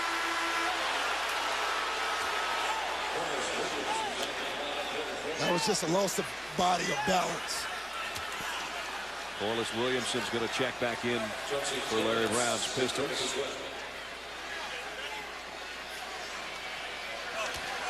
So it's Williamson, Billups, Rasheed Wallace, Ben Wallace, and Richard Hamilton. Billups has not scored in the second half so far. 17 in the first for Chauncey. Wallace again lost the handle and turned it over again. Second time when he's put it on the floor, he's turned it over. You can see he's not sure what he wants to do.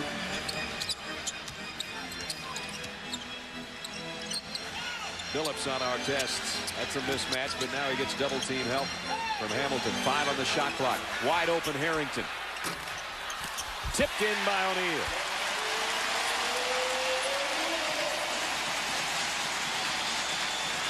Jermaine O'Neal with 15. Pacers went almost 4 minutes without a field goal. And now on the baseline, Bender and Corliss Williamson get tangled up, and Bender will be charged with his second foul.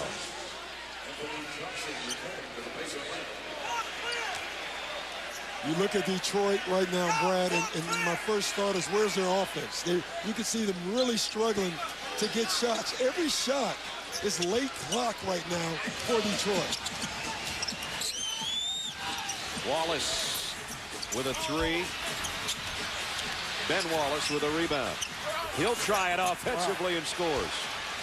Well, if not Rasheed, go to Ben. Yeah, you need offense, so you go to Ben Wallace. That's right. It's just automatic. He's averaging over 11 points in the playoffs, which is up from his regular season of 9.5. And had the big 18-point game in the series capper against the Nets. Bender bends the rim.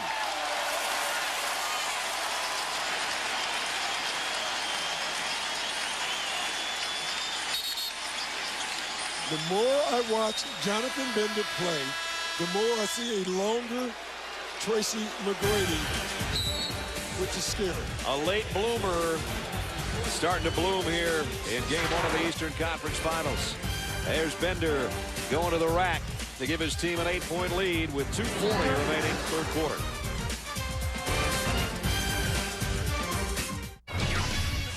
Tonight on SportsCenter, a complete breakdown and analysis of the Pistons-Pacers Game 1. One and done for the Timberwolves. Lightning looking for Game 7 Thunder, and it could start getting rocky for Roger. SportsCenter after basketball. You're watching the NBA Eastern Conference Finals on ESPN. 8-point advantage right now in the favor of the Pacers. At home with 2:40 left in the third quarter. Bernie Fryer, one of our officials, wired tonight in Indy.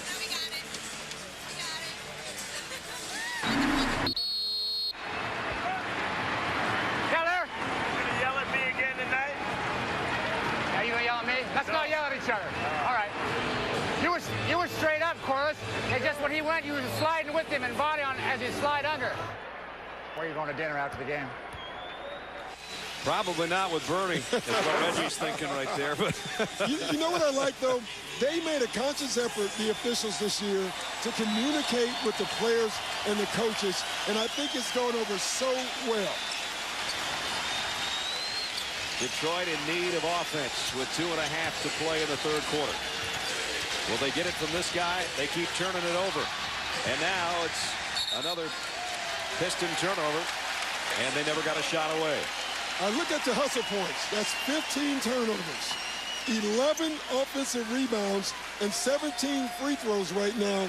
That's why the Pacers are winning this game. Certainly not their shooting percentage. The Pacers are shooting 37% from the floor. Their bench, led by guys like this, have been sensational. O'Neal, another rebound and a huge one. His 12th of the ball game. Hustle points right now are all in favor of the home team, and that can't be. And Ben Wallace has just picked up his third foul.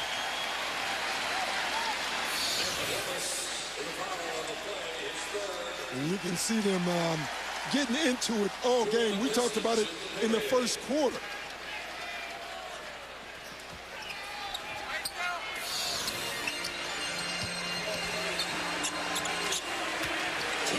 O'Neal trying to back in on Ben Wallace again. 7 on the shot clock. He'll fade from the baseline. And Hamilton with a rebound. Pistons slow to get up the floor there. The Pacers got back defensively. Corliss Williamson almost threw it away again. And look at the length on the floor right now for the Pacers. Everybody's long. It's all elbows and kneecaps, and they're all long. Fresh chance for Detroit. Williamson on the baseline will leave it out for Ben Wallace, taking an outside jump shot, and as we said earlier, kiddingly, tongue-in-cheek, when you need scoring, go to the outside to Ben Wallace. I tell you, he's been responding. I mean, he right now is looking for that shot. Larry Brown's got to be feeling good, Doc. There's a minute left in the third quarter. His team is down by 6 and not playing very well. No, they're not playing well, and they're being outworked right now, which is what the road team has to do if they want to win this game. Harrington got the pass off the pick and roll, just got the shot away before the clock expired, and we're in our final minute of the third quarter. Well, he saw Ben Wallace. And now Harrington throws his shoulder on Chauncey Billups, and that's 3 on Al Harrington as we check in with Michelle Tafoya.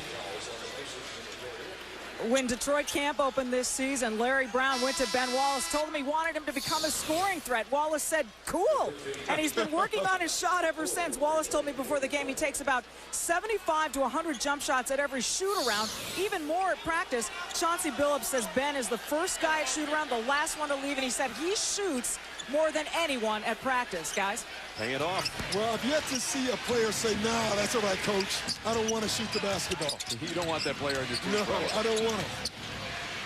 Williamson, 7 on the shot clock. Corliss, the veteran, working on Bender inside and draws the foul. Brad, you make a great point. Right now, you look at all the numbers. They all kind of go towards the Pacers, but then you look at the scoreboard. If Williams makes these 2 points, it's just a 4-point game. Right. Corliss Williamson, this will be his first trip to the free throw line. 84% in the playoffs so far for him. Former 6th man of the year, and in and out on the free throw. Tune into NBA TV immediately following every playoff and NBA Finals game for post-game press conferences. Live and unedited on NBA TV. You'll never know what you might hear.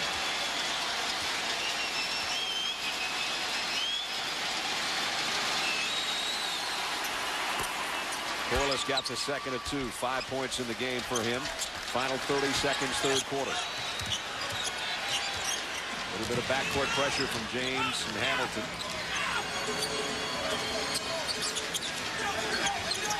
Bender.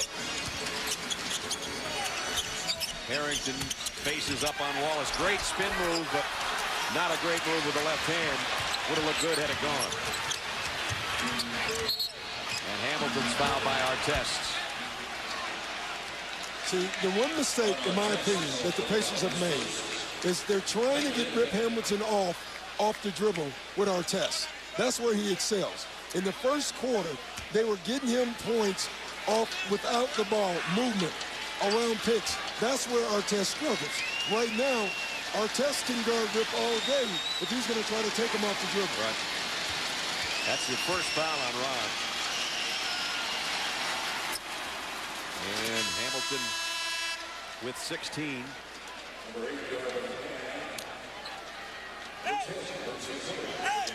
Lindsey Hunter comes in and Okur goes out. Rip can match Chauncey Billups as the leader in scoring for Detroit if he hits this free throw. Well, Larry Brown has got what he wanted. He's got his 2 guards involved in this game. Now he needs help from one more guy. Ben Wallace has been terrific. He needs help from Okur or Rasheed Wallace. Ripped them both. Pistons have a foul to give here with 6.3 left in the half. Tinsley from midcourt. And the Pistons somehow dwindled that lead down to 3 at the end of 3. Indiana led with 2:51 left in the quarter, but Detroit closes the quarter on a 5-0 run. End of 3. Pacers at home now clinging to the lead. 61-58. This is game 1 of the Eastern Conference Finals in Indianapolis.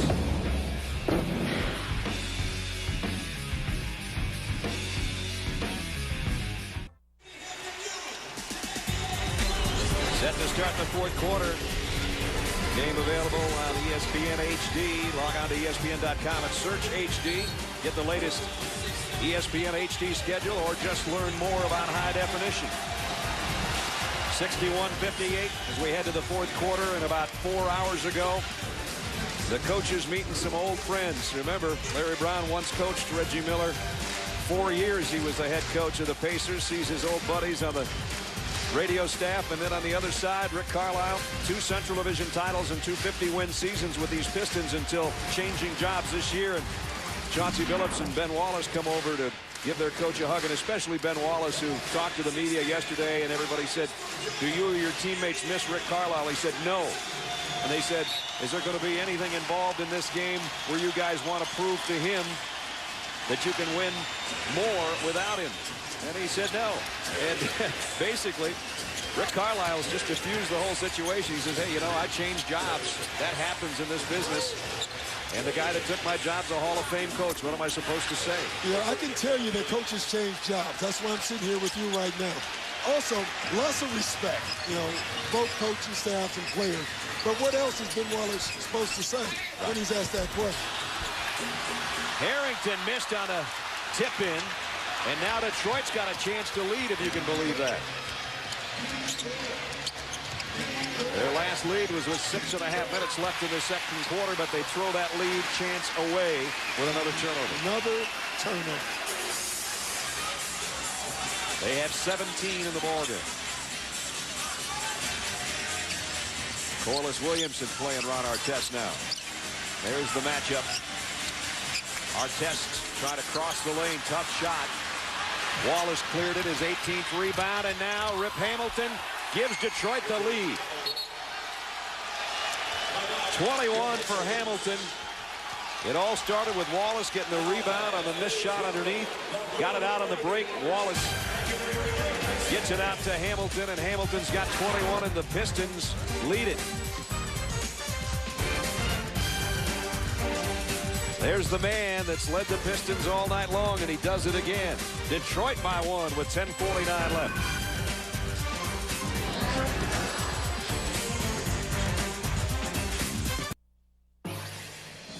ESPN's presentation of the NBA Eastern Conference Finals Taco Bell.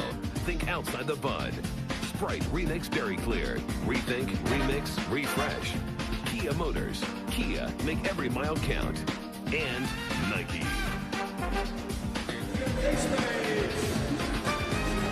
Back in Indiana, where Rip Hamilton just gave Detroit a 1-point lead. He's got 21 in the game. You see him wearing that face mask, and in game he says, you know, things move too fast. I don't notice it so much. But he said whenever he goes to the free throw line or comes to the sideline, he's got to get it clean, because he said it shifts on his face. It's hot. It gets nasty, foggy, and sweaty. He doesn't have time to think about it in the game, but as you see, he gives it over to the equipment manager every time. This is the third time he's broken his nose, Brad. Once in Washington, then in training camp, and he didn't want to wear the mask. Then he broke it again in February and finally was convinced to wear the mask, because if he broke it again, he could have been out for weeks. They couldn't afford that. The team said, at least try it, because if you break your nose again at playoff time, it's not going to be a good thing. And you know what I say? Hey, even the Lone Ranger looked good in the mask. Rebound, Okur. You know, early it was Detroit being taken out of their offense. Now it's the Pacers being taken out of their offense. No Jermaine O'Neal. Only 2 points in this second half. And the lob underneath to Ben Wallace. Whenever you play the Pistons, out of timeouts, look for lobs and backdoors. So Wallace is in double figures in points and rebounds with that alley-oop. And it's a 3-point Detroit lead at the 10-minute mark. Artest trying to lean in. Didn't get the foul or the basket. Boy, the Pacers are completely out of sync right now offensively. And their all-star and their former all-star are trying to get back in the lineup, waiting at the scorer's table.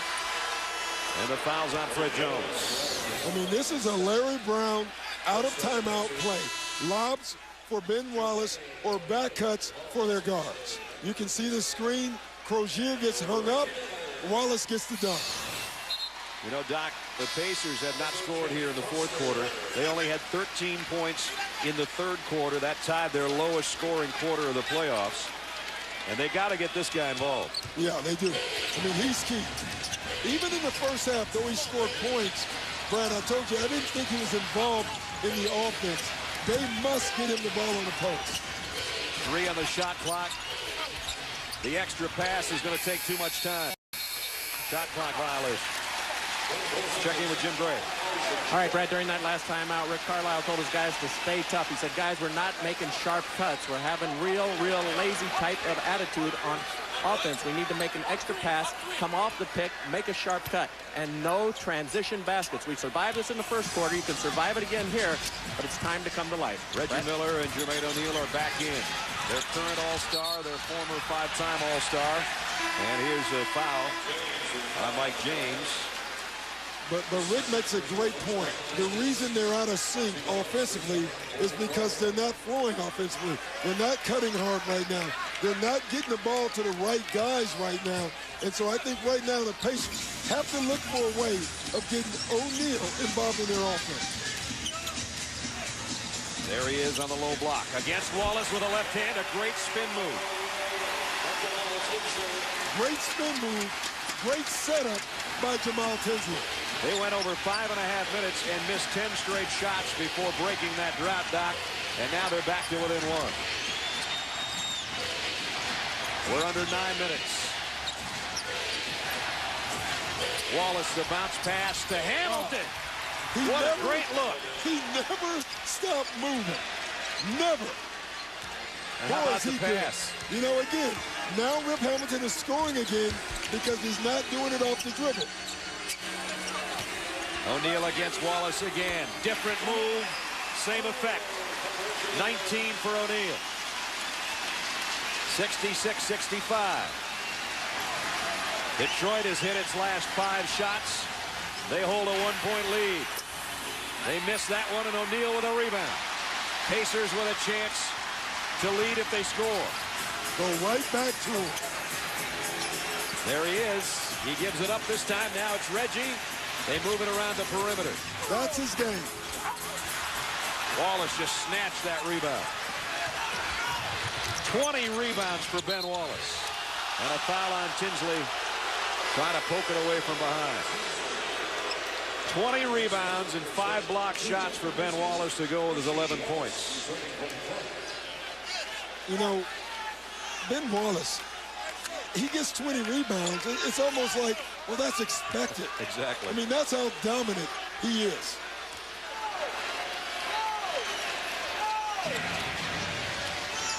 Phillips, Okur, Hamilton, Rasheed Wallace, Corliss Williamson on the floor for the Pistons. And then Okur, his first basket, he picked a nice time for it. Well, you knew they had to get someone else involved, and Okur is capable offensively.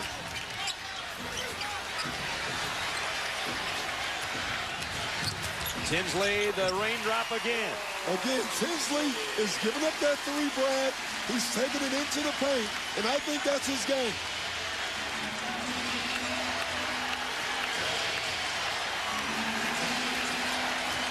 Phillips has not scored in the second half. Harrington with a steal. Another turnover. Tinsley for three. Got it!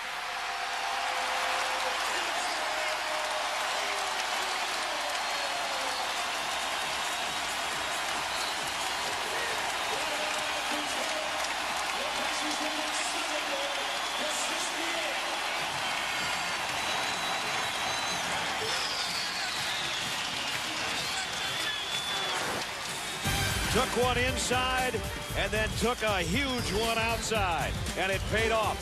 We're under 7 minutes, and the Pacers back in front by 2.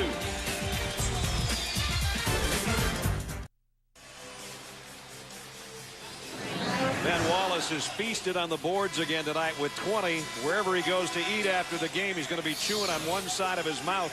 This is why he's checking his teeth to make sure they're all there. Yeah, Basically, he got a headbutt. No standing 8 count. You see Jermaine O'Neal's noggin, boom, right into Ben's kisser. And then Ben looked at the official and said, hey, I think I got some blood here. And then when he went to the sideline, he realized he's got a pretty good sized hole in his lip. It won't keep him out long, I guarantee you that. So the Pacers at home lead by 2 with 6:51 left. 19 turnovers. 19 turnovers for the Pistons right now.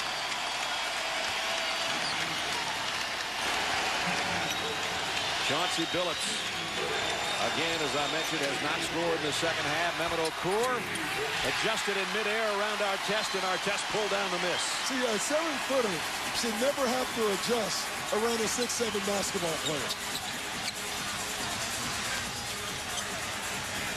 Reggie Miller got free momentarily from Hamilton, and now has to give it up again. 5 on the shot clock. Tinsley leaves it for O'Neal. He got a good look. Artest trying to hustle for the rebound. Goes sprawling out of bounds. Have you ever seen a game with this many guys on the floor? Every single play, there's 2 and 3 guys down on the floor. And this is all about hustle plays from both teams right now. I guess they all know that about 81% of the time the team that wins game 1 of a conference finals wins it. Yeah, and they saw the golden ball. Yeah, that's right. They did see the golden ball. The golden ball got them going. The championship trophy in attendance tonight, and it got all these guys' attention.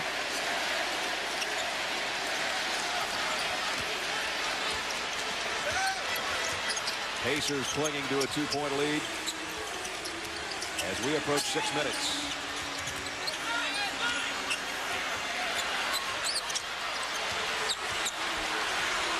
Artest with Billups on him and 3 on the shot clock.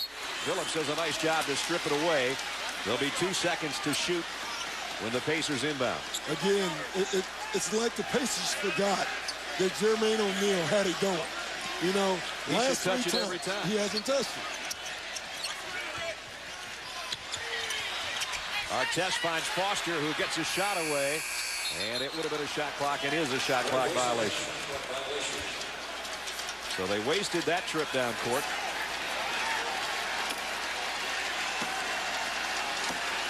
And the Pistons get it back with a chance to tie it up. Now, Rip Hamilton has basically kept it going all game. Chauncey Billups First half, great. Second half, they need him now to make a shot. He tried and missed a three. He hasn't had a field goal since 2.5 minutes remained in the second quarter. Chauncey Billups I'm talking about. And we're at 5.5 minutes remaining.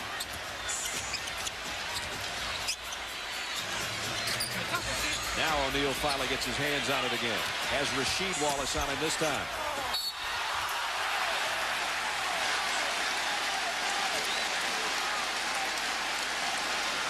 Rasheed Wallace still down.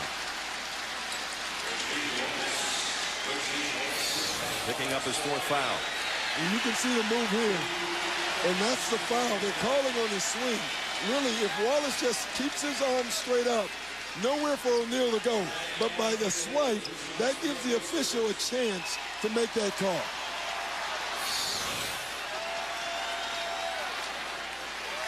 Just 2 points for Rasheed Wallace. And it's clear right now for the Pacers where to go. You go to Jermaine O'Neal. What's not clear right now for the Pistons is where they're going. They know they would love to give Rip Hamilton a shot on movement, but where else do they go? O'Neal with 20, right on his average. Very difficult to win a game with all jump shots. That's why you look at the Pistons and you know someone on their team has to score in a post, and that's why there's such a big difference in free throws right now. The lead is 4 for the Pacers now. Indy on a 7-0 run, and their crowd aware of it.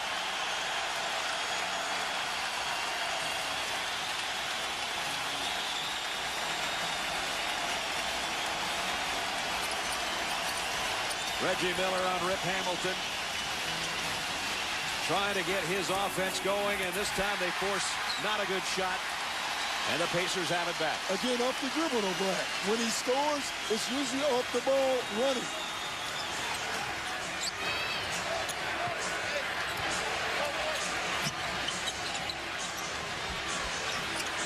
6 on the shot clock. Artest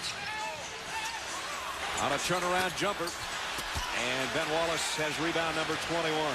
4th time in these playoffs, which has gone 13 games so far for the Pistons, that Ben Wallace has had 20 rebounds or more. That's amazing.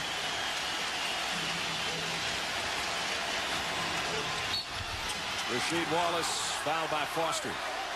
Now, where are they going? They're going to the foul line for one reason, because they went down to the post. See, the Pistons are a jump shooting basketball team, and you have to be who you are. There's no doubt about that.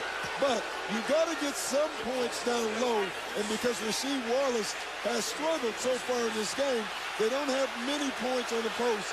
There they went down to the post, and they at least get Rasheed Wallace on the free throw line. Where he makes his first trip of the night. And connects.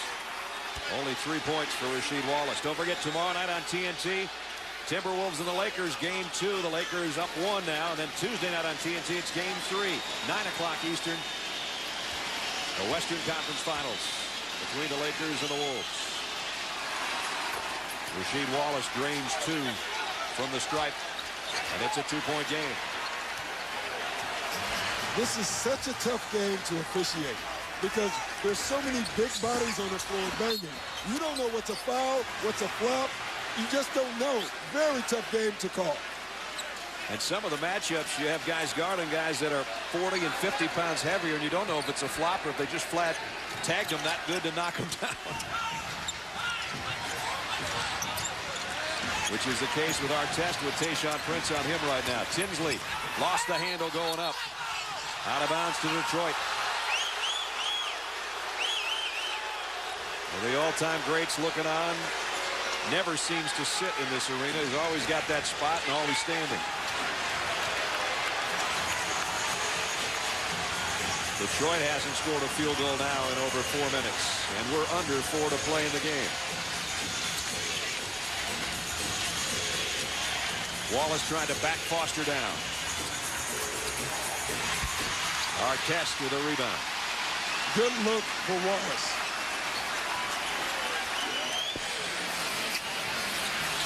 And now it's back to O'Neal. And Rasheed Wallace with a rebound.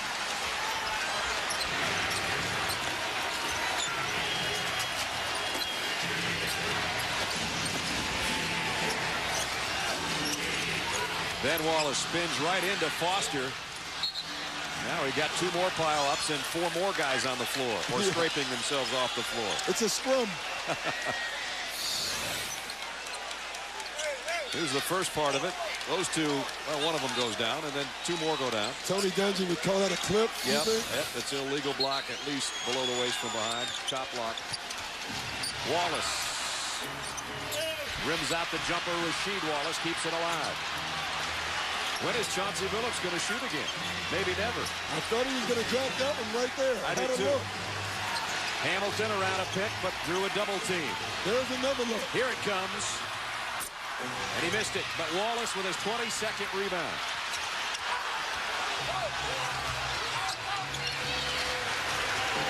Chauncey Billups says, let's just calm down a second. We've got 15 to shoot. Knocked away by Tinsley from behind. Detroit will inbound with 12 seconds on the shot clock and 2:37 on the game clock when we return. Timeout in Indianapolis. Pacers holding on to a 2-point lead.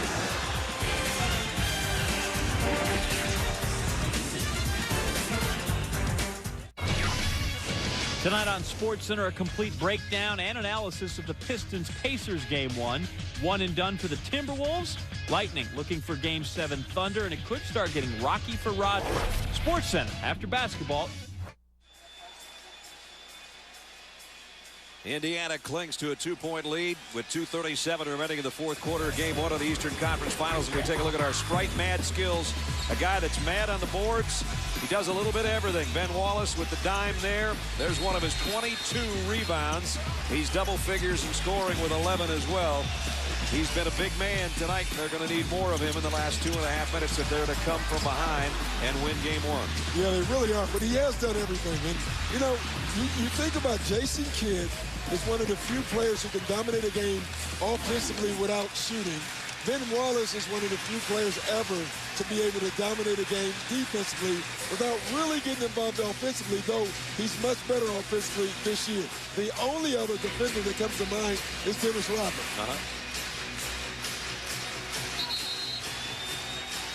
Neither team's made a field goal in over 4:20. In fact, Detroit's has lasted over 5, approaching 5.5 minutes without a field goal. 4 on the shot clock. Billups hasn't scored again in the second half, but he's fouled there. And that's 4 on Tinsley. Yeah, and Tinsley knew exactly what Billups was going to do, but he also knew exactly at the end of the day that Billups was bigger, so he tried to do a little bit more. That little bit more put him on the foul line. Where he's 4 for 4 tonight and 88% of the playoffs, but he rims that one out. So, in essence, good foul by Tinsley, which you rarely say on a jump shooter. It only cost him 1, not 2. And it's a 1-point game. Al Harrington, who had the huge first half off the Pacer bench, looking on. On the floor, it's Miller, Artest, Foster, O'Neal, and Tinsley, the Pacers starting 5. Miller's pass tipped by, and now we're going to have a foul on Rasheed Wallace. And he's trying to control himself emotionally. It's his 5th foul. Well, I think what he's saying is, listen, we're physical both ways, you know, and you call it on me. So I got to tell you, I thought it was a foul. Artest muscles his way past Prince, but he missed the shot and got it back. And now it's a jump ball. They better watch Rasheed Wallace right now. He is really close. And he's been a virtual saint this year compared to past seasons. He's been great. You know what? Give me a guy who shows some emotion. I mean, obviously, he goes overboard at times. Now he's got to refocus it to where he's not going to do the Pistons any good. Now his motions are hurting him. And Billups, you can't take that. He didn't touch it on the jump ball. Wow. They're going to re-jump? Yeah, what they're saying it was a bad toss. If they had ruled that it wasn't a bad toss, then it would have been illegal for Chauncey Billups to catch the ball. They're saying it was a bad toss. Good call. Now they're going to try to make sure everybody's around the circle where they're supposed to be. A lot of jockeying for position going on with 2 minutes left in the game. Ball loose, picked up by Tinsley. Tinsley with 2 on the shot clock. And Rasheed Wallace with the rebound. Chance for Detroit to lead if they score.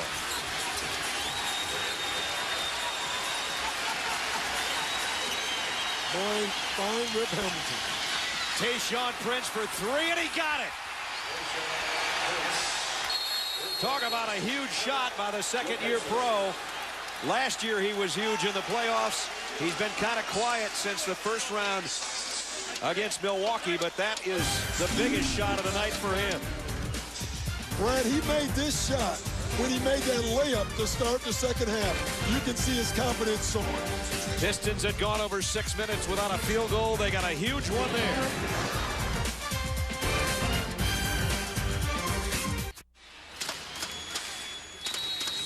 Tayshaun Prince couldn't have picked a better time for the Pistons to hit his biggest shot of the ball game.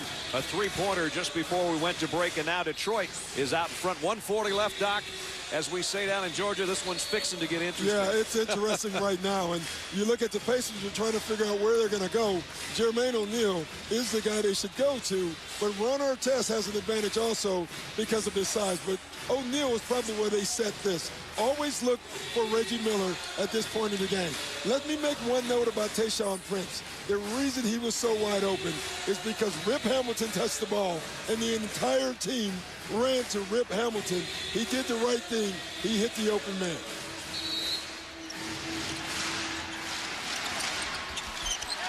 The Pacers didn't necessarily shoot well to close out the Miami Heat. They only shot 32% in that game 6. They're only shooting 33% tonight, but they're only down by 2 points. Yeah, and foul on Ben Wallace because he was going to try to front the post, not to allow the catch on O'Neal. The Pistons are concerned about O'Neal in the post, or the Pacers are. Going right back. Trying to get it to him. They'll have to make the extra pass maybe to get it there, if they can get it there. Now Reggie Miller gives it to Foster on a drive. And Jeff Foster, who had a big game against Miami, just got his first basket of the night to tie it up. That shot was tossed again by O'Neal because they had the front. Tie game at 74. Game 1 Eastern Conference Finals. 1 minute left in regulation. Air ball by Billups. Out of bounds to the Pacers.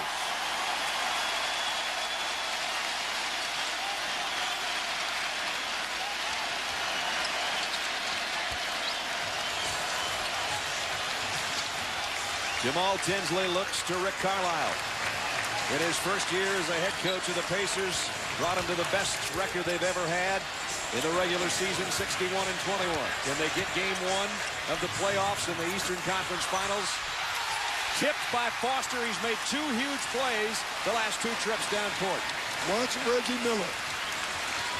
He got around a pick. Here's the 3. Got it!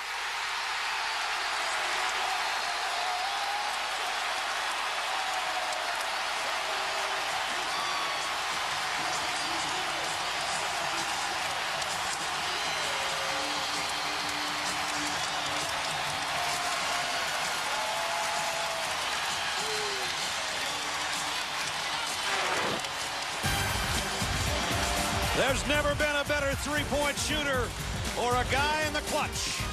It's Miller time, but we still got 31 seconds left.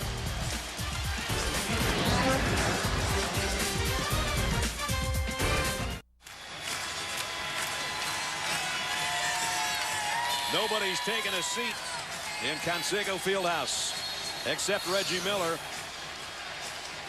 Foster kept this alive by tipping it out. And then it was time for a guy for the 292nd time just in the playoffs to hit a 3. And Brad, I called it before because you could see it. You can see the way they were setting up. Rip Hamilton turned his back on the ball. And when you guard Reggie Miller, if you turn your back on the ball, then you can't see where the picks are coming from. And that's how Reggie Miller got open. And that was Rick Carlisle showing emotion. Don't say he doesn't. He did there. 31.7 left. Now, they don't need a three here. It's 31 seconds. They would love a quick two and a foul. Tough just getting the ball in. They get it into Hamilton. He's looking for a screen. Now has Foster on him. Kicks it back out to Tayshaun Prince. Now it's Hamilton. And in and out on a three, and O'Neal the rebound. I like the call by Detroit. They were going for the quick two. Rick Carlisle did something very smart at the end of the game. Instead of trying to show on the pick and roll, he switched. Jeff Foster stayed in front of him. And then the long rebound, they almost got to look. This baby was halfway down, and it came back out. O'Neal with the board, then Wallace with the foul. His fifth. And now Jermaine O'Neal on the other end will walk to the free throw line. I got a feeling we're going to see 6 or 7 games exactly like the game we just saw. In and out on the free throw. And Rasheed Wallace and Jermaine O'Neal, maybe they aren't going to dinner together tonight. No. Let's make it brunch in a couple of days. That was canceled in the first quarter. This one the bigger to try to make it a 2-possession ball game with 19.8 left. And he missed them both. And Tayshaun Prince the rebound. Jermaine O'Neal's left the door open. Very much open with 19.2 left. Now, again, it's 19 seconds left. You don't need a three. You can get a quick two and a foul. Obviously, if you get a three, you take it. The problem with the Pistons, you look at who takes three-pointers on their team, and you think Chauncey Billups, Tayshaun Prince, and really you stop there. Yep. Rip Hamilton in the regular season had only 18 threes, so as much as he's a scorer and as well as he has scored tonight, he's not a big three-point shooter. In fact, Rasheed Wallace is probably a bigger three-point shooter than Rip Hamilton. I wouldn't be shocked to see Rasheed Wallace take a three if he gets it. You know, Larry Brown likes to run the pick and roll and have Rasheed Wallace pop, but they're going to switch that now. They just showed their hand on the last play. So look for a quick two if they can get it, and then a foul. Three-point game, 19.5 left. Detroit trying desperately to steal game one after they had to go a 7th game against New Jersey. They've had very little rest. Came in here, and if they could steal game one, it would be huge. The Pacers, obviously the best record in the regular season in the Eastern Conference in their home building, 34-7. They're not accustomed to losing here, and they don't want to let this one slip away either. No, they don't. And obviously, three-point lead at home with 19 seconds left. They kind of like where they're at right now. It's every other day, folks. It's as simple as that. We'll be back here Monday, then at Detroit Wednesday and Friday. All games on ESPN, and then we go to, if necessary, the 30th, the 1st of June, and the 3rd of June.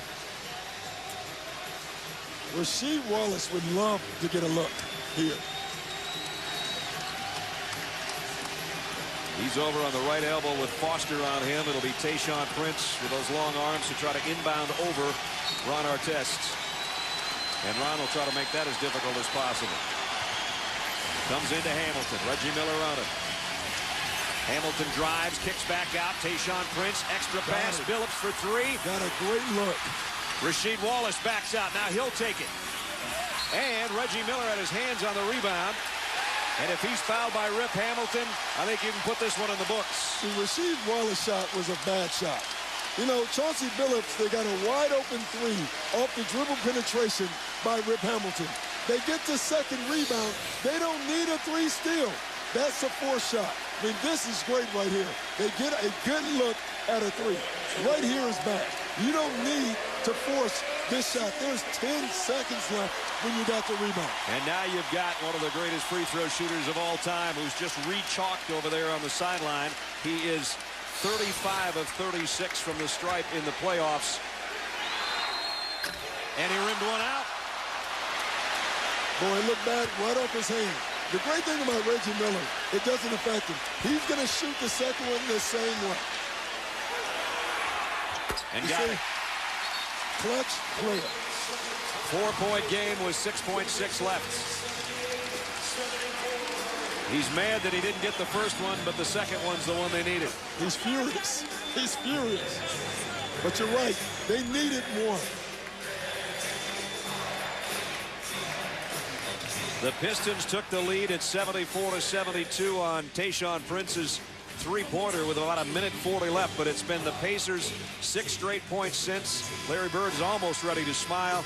Let's check in with Jim Gray. Well, Brad, in fact, he's had a perpetual smile on his face through Jermaine O'Neal's 2 misses and then Reggie Miller's miss. I just walked over there and asked him, how hard is it to watch this? He just shook his head with a big grin. He says, unbearable when they keep missing these free throws. But the smile hasn't left his face. He's telling Herb Simon, the owner, standing right next to him, calm down. It'll be okay. We'll see if that's true. Yeah. I'm sure he's looking at 6 seconds, 4-point lead.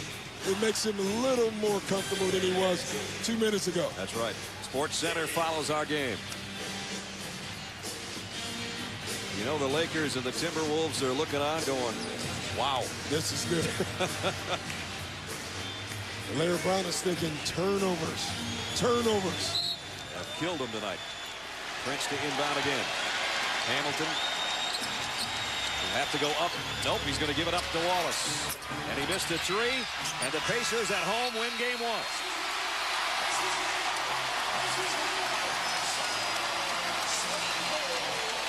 A 7th game feel in a first game package.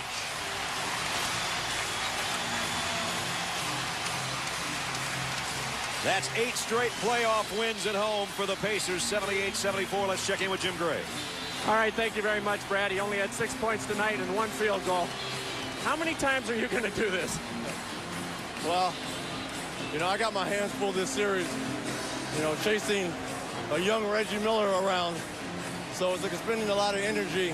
But we have other guys that can put the ball in the hoop where I can kind of concentrate on rip.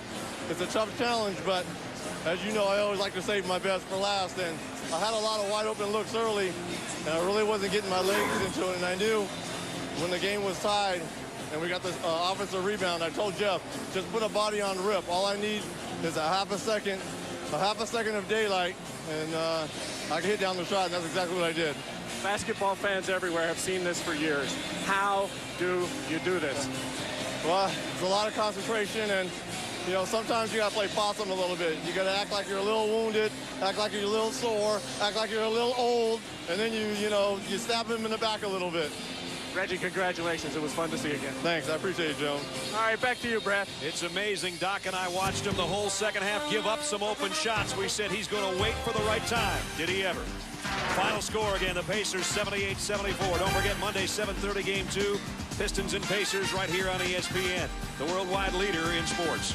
Coming up next, Sports Center. Right now, for Michelle Tafoya, Jim Gray, Doc Rivers. From Indianapolis, game 1 goes to the hometown Pacers 78-74. Brad Nessler, good night, everybody.